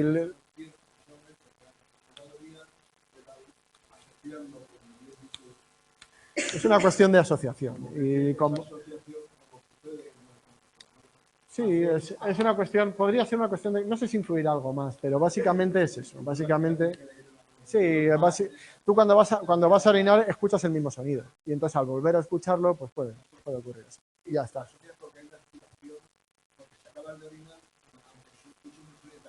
Hay una predisposición. Hombre, tienes que estar meándote. Si no, no funciona la cosa, ¿vale? Porque si no hay si no hay unas ganas previas, también hay ciertos músculos que se activan de manera automática, como ese sonido está asociado a esa función concreta o esa conducta concreta, pues ciertos circuitos o ciertos músculos se pueden activar, presionar la vejiga y darte más ganas, ¿vale? Por ahí va la cosa.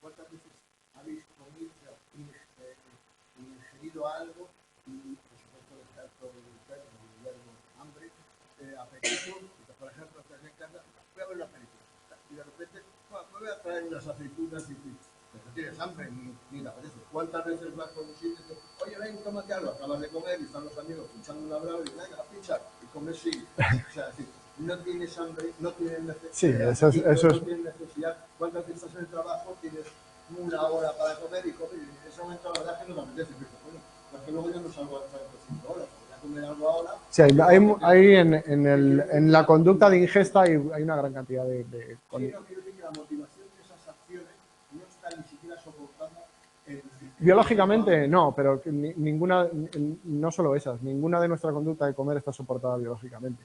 O sea, cuando comemos no es por una necesidad biológica, podríamos aguantar mucho más tiempo sin comer. Comemos está mucho más relacionado con cuestiones aprendidas y con graduación de niveles, en este caso de glucosa en sangre, que es lo que provoca al final la cascada de insulina. Pero bueno, lo veremos un poco más adelante y todas esas cuestiones sobre aprendizaje y sobre asociación lo veréis también, a no ser que veáis yo lo digo en otro centro asociado, pero lo veréis también en aprendizaje, en los capítulos relacionados con el condicionamiento operante y con el condicionamiento clásico, que tiene mucho que ver también con la ingesta en humanos, ya lo veréis, y también con el aprendizaje social y con el condicionamiento observacional, etcétera, etcétera. Bueno, continuamos. Hasta aquí hablábamos que esto tenía que ver más con la activación.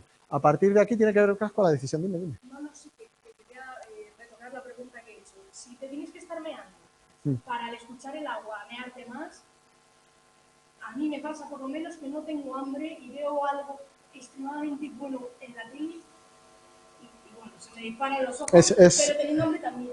Es otro proceso diferente, ¿vale? Pero también tiene que ver con el condicionamiento tanto clásico como operante. En este caso, lo vamos a ver un poquito más adelante, pero en cuanto al condicionamiento clásico, lo que suele ocurrir es que cuando la comida normalmente está asociada a la ingesta. Cuando se asocia durante mucho tiempo, es decir, cuando tú tienes mucho, y los humanos tenemos contacto con comida normalmente porque tenemos que ingerirla, tu cuerpo realiza una acción automática preparatoria, que básicamente es segregar insulina, ¿vale? Segrega insulina de manera anticipatoria para poder digerir bien la comida, para luego retirar la glucosa que entra, que luego, aunque no sea un alimento dulce, luego termina en glucosa, ¿vale? Se rompen las cadenas de los hidratos de carbono. Bueno, pues lo que suele realizar tu cuerpo es una descarga anticipatoria de insulina que provoca una bajada de glucosa, que es una de las cosas que nos provocan.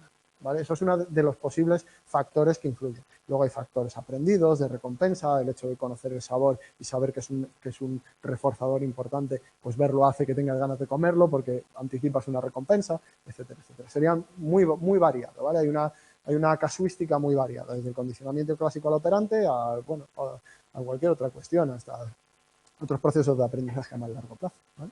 Que tendrían que ver con otras cosas. Bueno, hasta disposiciones personales también, por supuesto. Bueno, pasamos a lo siguiente. Hasta aquí hablaríamos de activación. Después pasaríamos a lo que sería la propia toma de decisiones. En primer lugar, evaluar y valorar ese estímulo o ese curso de actuación o esa motivación.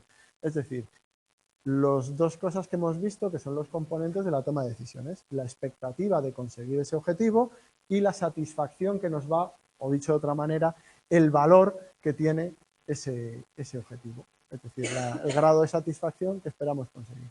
A partir de ahí decidimos y elegimos, teniendo en cuenta el grado de necesidad que tenemos, el valor que tiene ese objetivo y la expectativa de conseguirlo. ¿Os acordáis? Lo mismo que hemos visto en las diapositivas del componente direccional. ¿Y eso a qué da lugar? A la conducta motivada.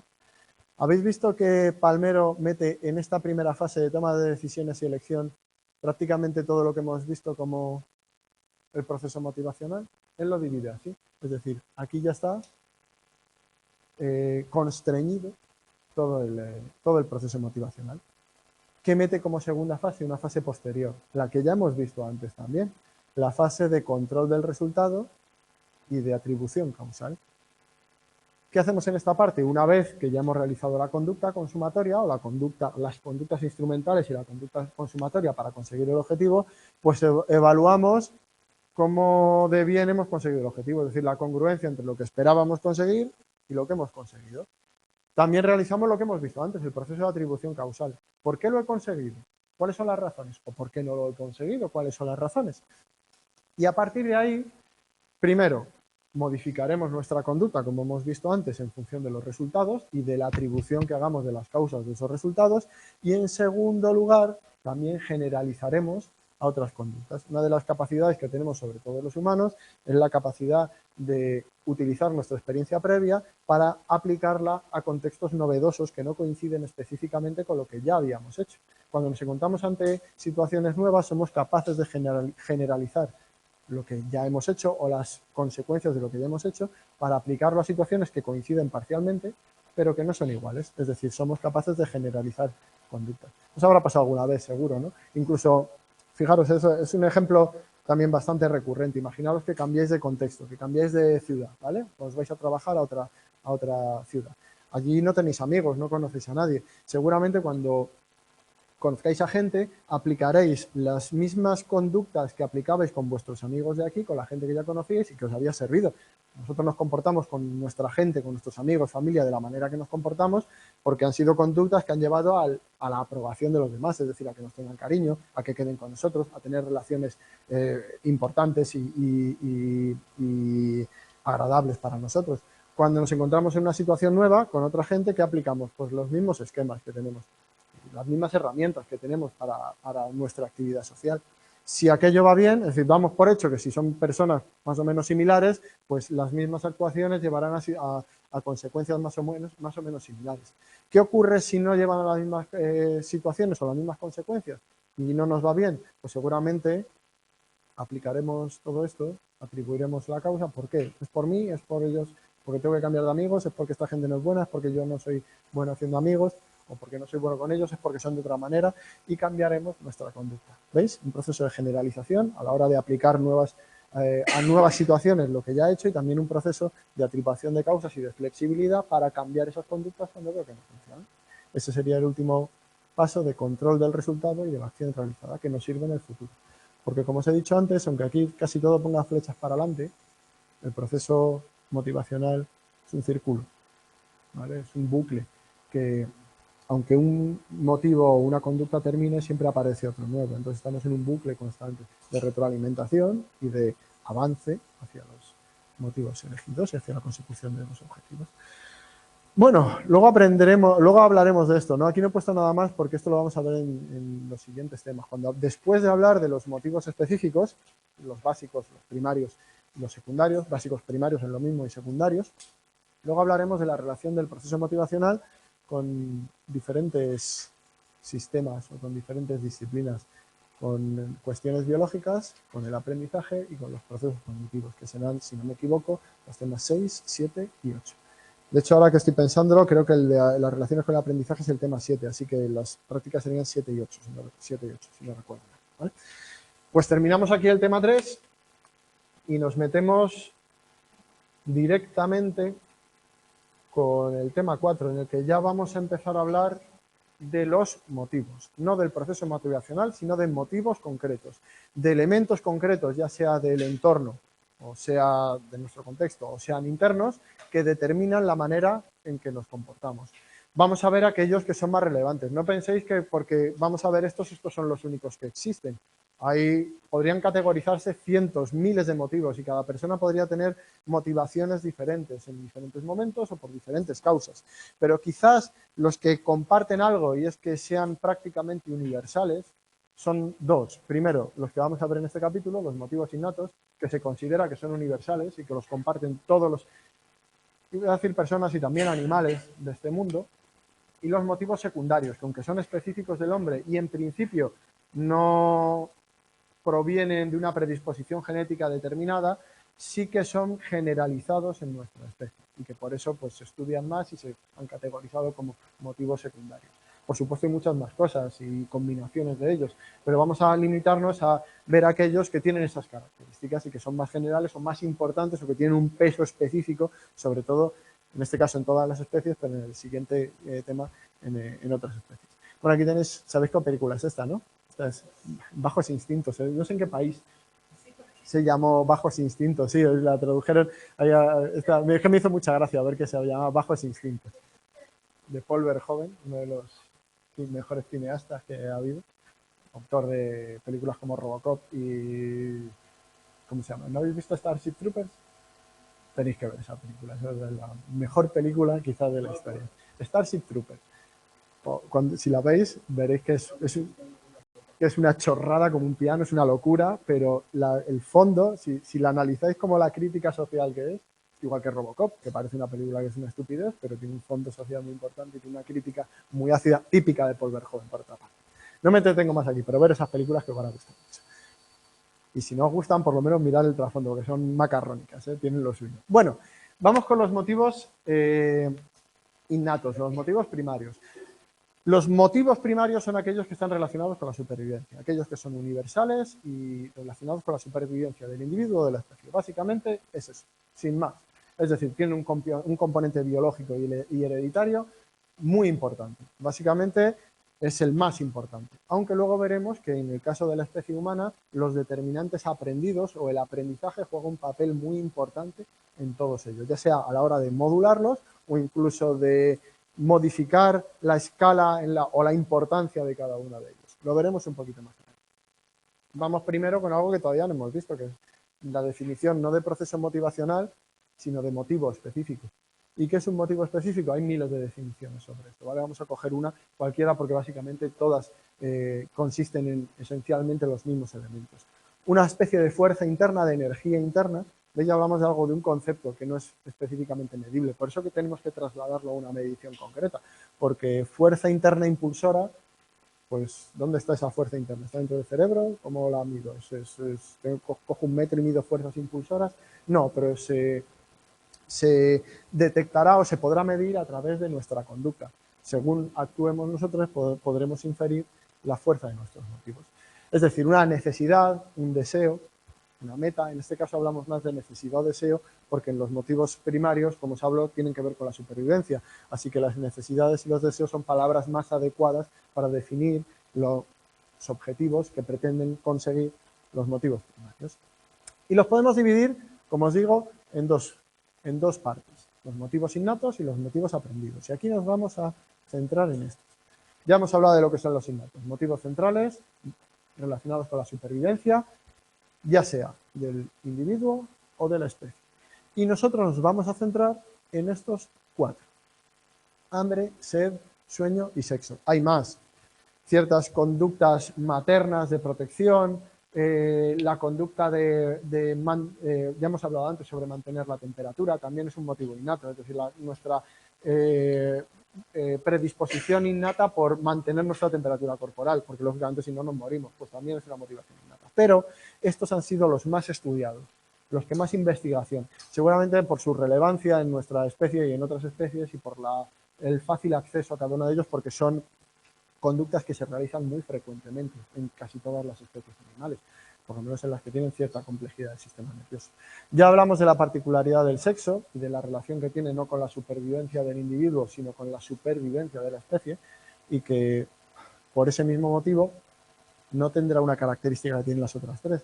Las otras 3 tienen que ver con la homeostasis, es decir, con el mantenimiento del equilibrio interno, de los parámetros adecuados para mantener la vida, ya sea de nutrientes, de cantidad de líquido, o en el caso del sueño, pues de un equilibrio o una capacidad para regenerar el organismo de una determinada manera. Es necesario el sueño, aunque no tengamos muy claro, luego hablaremos mucho de ello, no me quiero meter ahora en esto, pero aunque no tengamos muy claras cuáles son exactamente, sí sabemos muchas cosas sobre el sueño, lógicamente, sobre el dormir, ¿vale? No sobre los sueños, aquí vamos a hablar de dormir, sobre las funciones o sobre para qué sirve exactamente o cuál es la función específica de cada una de las partes del sueño y qué hacen exactamente, si tenemos 2 ideas por lo menos muy, muy claras. La primera es que si no duermes te mueres, ¿vale?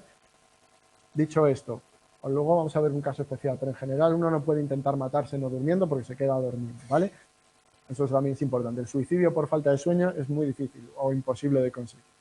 Eso es lo primero. Y segundo, si sabemos que existen ciertas funciones del sueño, ¿vale? Ciertas funciones que, como son útiles para la supervivencia, porque sin dormir te mueres, pues pasan a formar parte de los motivos primarios. Ya veremos que son 2 en particular, luego lo veremos más con detenimiento. Una función cognitiva, de restauración cognitiva, y una función de restauración física del organismo, ¿vale? Son las 2 principales funciones del dormir o del sueño. Recordad que cuando nos referimos a sueño, no nos referimos a los sueños, sino al acto de dormir, ¿vale? Dime. El trastorno familiar fatal o así. Sí, vamos a hablar de ello. Vamos a hablar de ello. ¿Cuánto tiempo es? ¿Cuánto tiempo dura? Ahí yo me imagino que habrá mucha variabilidad. No soy muy experto en ello. Eso ya hay otra gente que lo ha estudiado, sobre todo en medicina. Pero dura varios años, por lo que tengo entendido. Tengo alguna diapositiva, lo veremos más adelante. Sí, sí. No. Eso es progresivo, es degenerativo. Empiezan durmiendo cada vez menos, van fallando las fases del sueño y al final dejan de dormir y cuando ya van perdiendo una gran cantidad de sueño es cuando mueren. Pero es degenerativo. No, es que dudo mucho que llegue en ese momento, porque en el momento en el que empiezas a deteriorarte y a no tener sueño REM y a faltar otras fases del sueño y a no conseguir una suficiente restauración física y cognitiva, llega un momento en el que el deterioro cognitivo y el deterioro físico es tal que mueres antes. O sea, no lo sé exactamente, pero dudo mucho que lleguen al momento de no hay sueño. Habrá microsueños, es que hay patrones muy, muy raros en eso, ¿vale? Pero el patrón completo dura años. Y luego a partir de ahí, pues el aguante que tenga una persona, porque ya depende mucho pues, de su salud. No, es hereditaria, no os preocupéis, es hereditaria, no se contagia nada parecido, es hereditaria y no tiene cura. Tendría una cura muy fácil, que es básicamente la detectas y decirle a la persona que por favor no tenga hijos. Pero por lo visto, yo estuve leyendo algo sobre esto, incluso las personas que lo sabían querían seguir teniendo hijos y seguían teniendo hijos, por eso se mantiene. Es curioso. Y sabiendo que hay una alta probabilidad de que eso le pase a los hijos.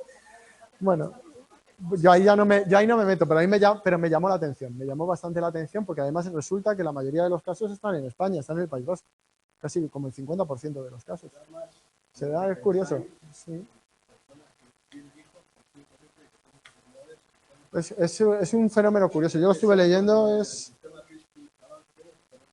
pero es algo curioso.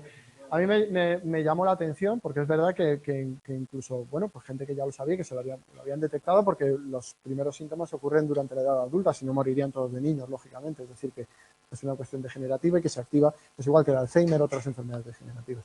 Y llama la atención porque se va manteniendo, hay pocos casos, lógicamente, pero se va manteniendo y es por eso porque hay otros casos en los que simplemente tienen hijos antes de saberlo, ni siquiera, aunque tengan probabilidades anteriores pero hay una casuística muy, muy curiosa. Hablaremos de ello. Cuando hablemos del sueño hay un par de diapositivas porque me parecía un trastorno bastante interesante.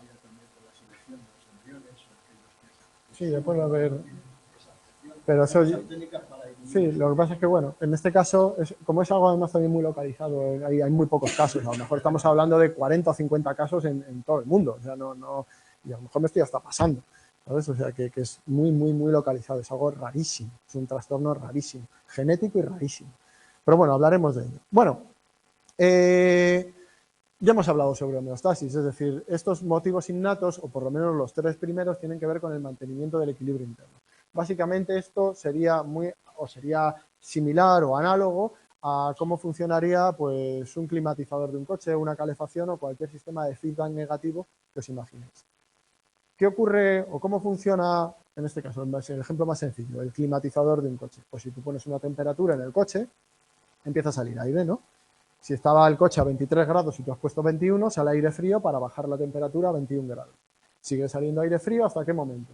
Hasta el momento en el que la temperatura, en este caso el termómetro, detecta que la temperatura ha bajado por debajo de 21 grados, ¿no? O que baja 21 grados. En ese momento se para. Es decir, cuando hay una desviación de la temperatura objetivo, lo que hace es activarse el sistema para compensar esa desviación, para hacerla más pequeña. Si la temperatura baja por debajo de 21 grados, lo que se activa es el aire caliente para subir la temperatura. Es decir, tenemos un punto de equilibrio y se van contrarrestando las desviaciones. Si te desvías hacia un lado, el sistema actúa para volverlo al punto de equilibrio. Si te desvías hacia el otro lado, el sistema actúa para volver al punto de equilibrio. Pues básicamente así funcionan tanto el hambre como la sed, como en menor medida el sueño, y en el sexo hablamos de otro tipo de cosas, así que no sería propiamente un mecanismo homeostático. Pero pensar en la sed. Si yo necesito una cantidad de agua en el organismo y pierdo mucha agua, ¿qué se activa? Un motivo, ¿no? Es decir, se activa la conducta de beber. Eso ingiero bebida, ingiero líquido y por tanto aumenta el nivel de líquido hasta el punto óptimo. Pero ¿qué pasa si bebo demasiado y hay demasiado líquido en mi cuerpo? Que tampoco es bueno. Pues tienes que echar lo que se activan, pues otros mecanismos fisiológicos que permiten excretar agua. Y de esa manera mantengo el equilibrio, tanto de líquidos como de sales minerales, en este caso del sodio también, que funciona con el mismo sistema. Sí, pero básicamente ese es el sitio, ¿no? Sí, hay menos sensación de sed. O sea, la sensación de sed se pierde con la edad, eso es cierto. También es verdad que los humanos en general bebemos mucho más de lo que necesitamos, cosa que es buena. ¿Vale? Es mejor beber de más, aunque no es en exceso, que también tiene sus problemas, como la hiponatremia, pero es mejor beber de más que beber lo justo.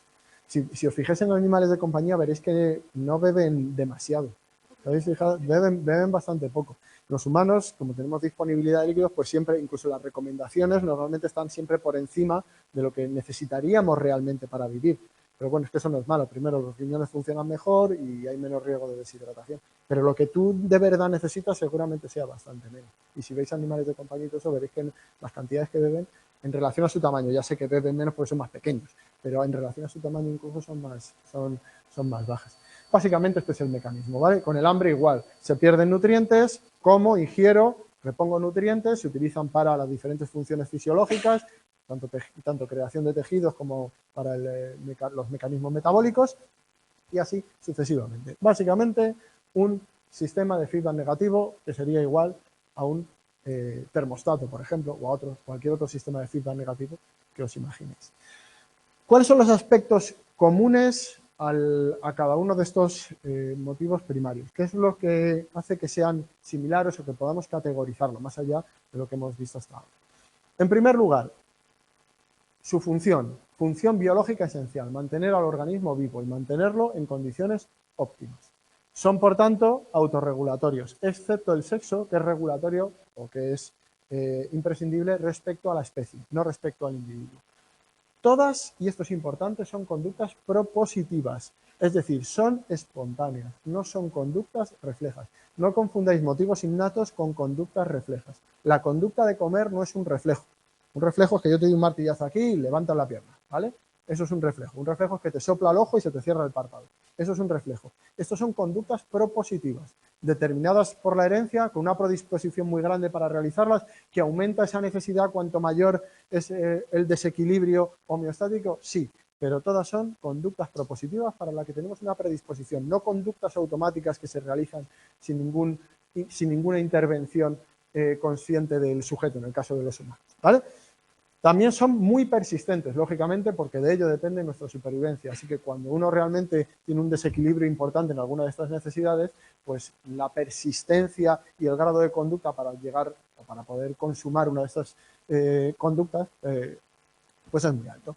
Y está relacionada en su regulación sistemas cerebrales que sobre todo implican al hipotálamo y a lo que se denomina sistema límbico. También veremos hipófisis y partes de una parte del cerebro que desde el punto de vista evolutivo es más antigua.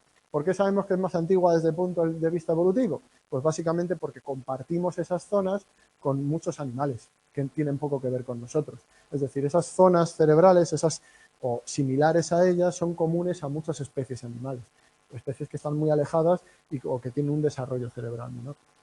Así que por eso sabemos, y bueno, y también tiene su lógica, ¿no? Si esas zonas del cerebro regulan conductas que tienen que ver con la supervivencia, es lógico que prácticamente todo ser vivo con sistema nervioso pues tenga zonas similares, por lo menos los que tienen cierta complejidad. Los vertebrados, pues casi todos los vertebrados tendrán, o casi todos tendrán ese tipo de sistemas, porque son los que les permiten mantenerse vivos.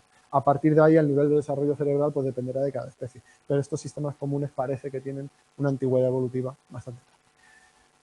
¿Dónde están las zonas que regulan los tres primeros, bueno, también el cuarto, los motivos primarios? Bueno, pues aquí lo tenéis, tanto el hipotálamo como la hipófisis.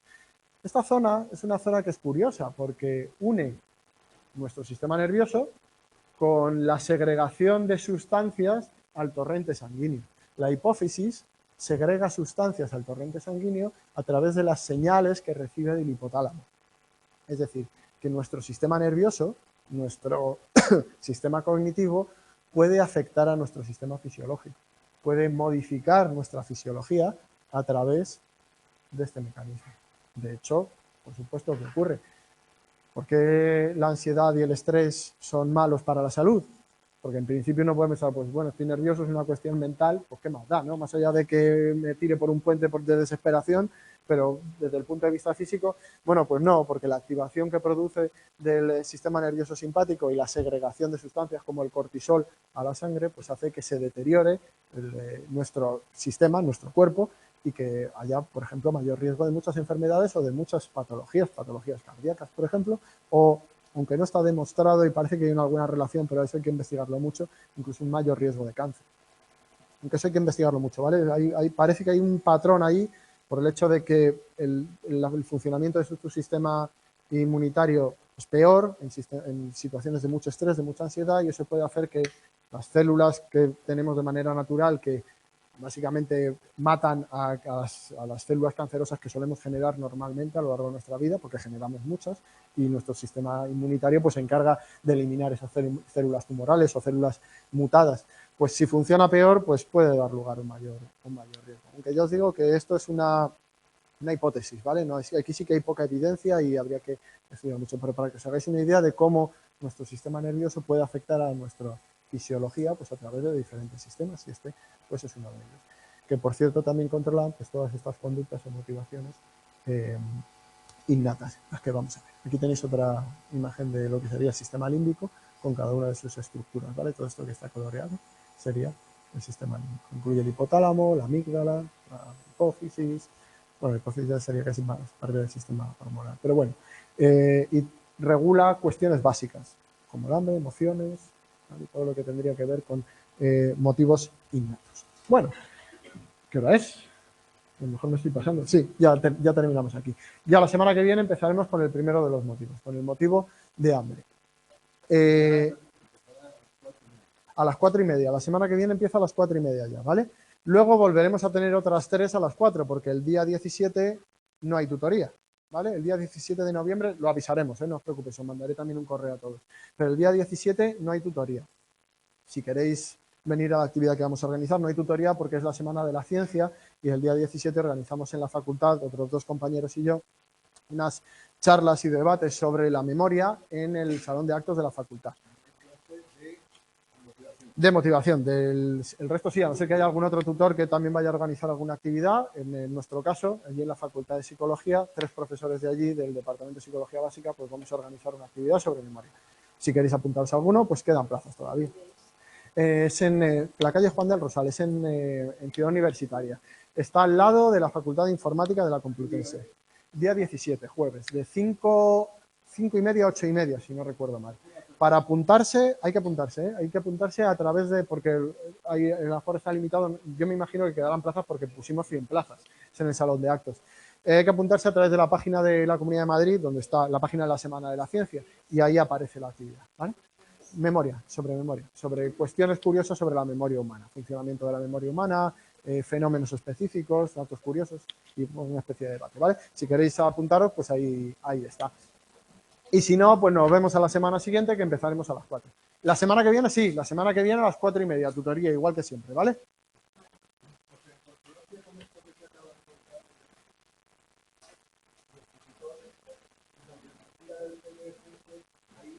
Sí, está grabada, chicos, está grabada, no os preocupéis. La subo mañana al foro, como siempre, ¿vale?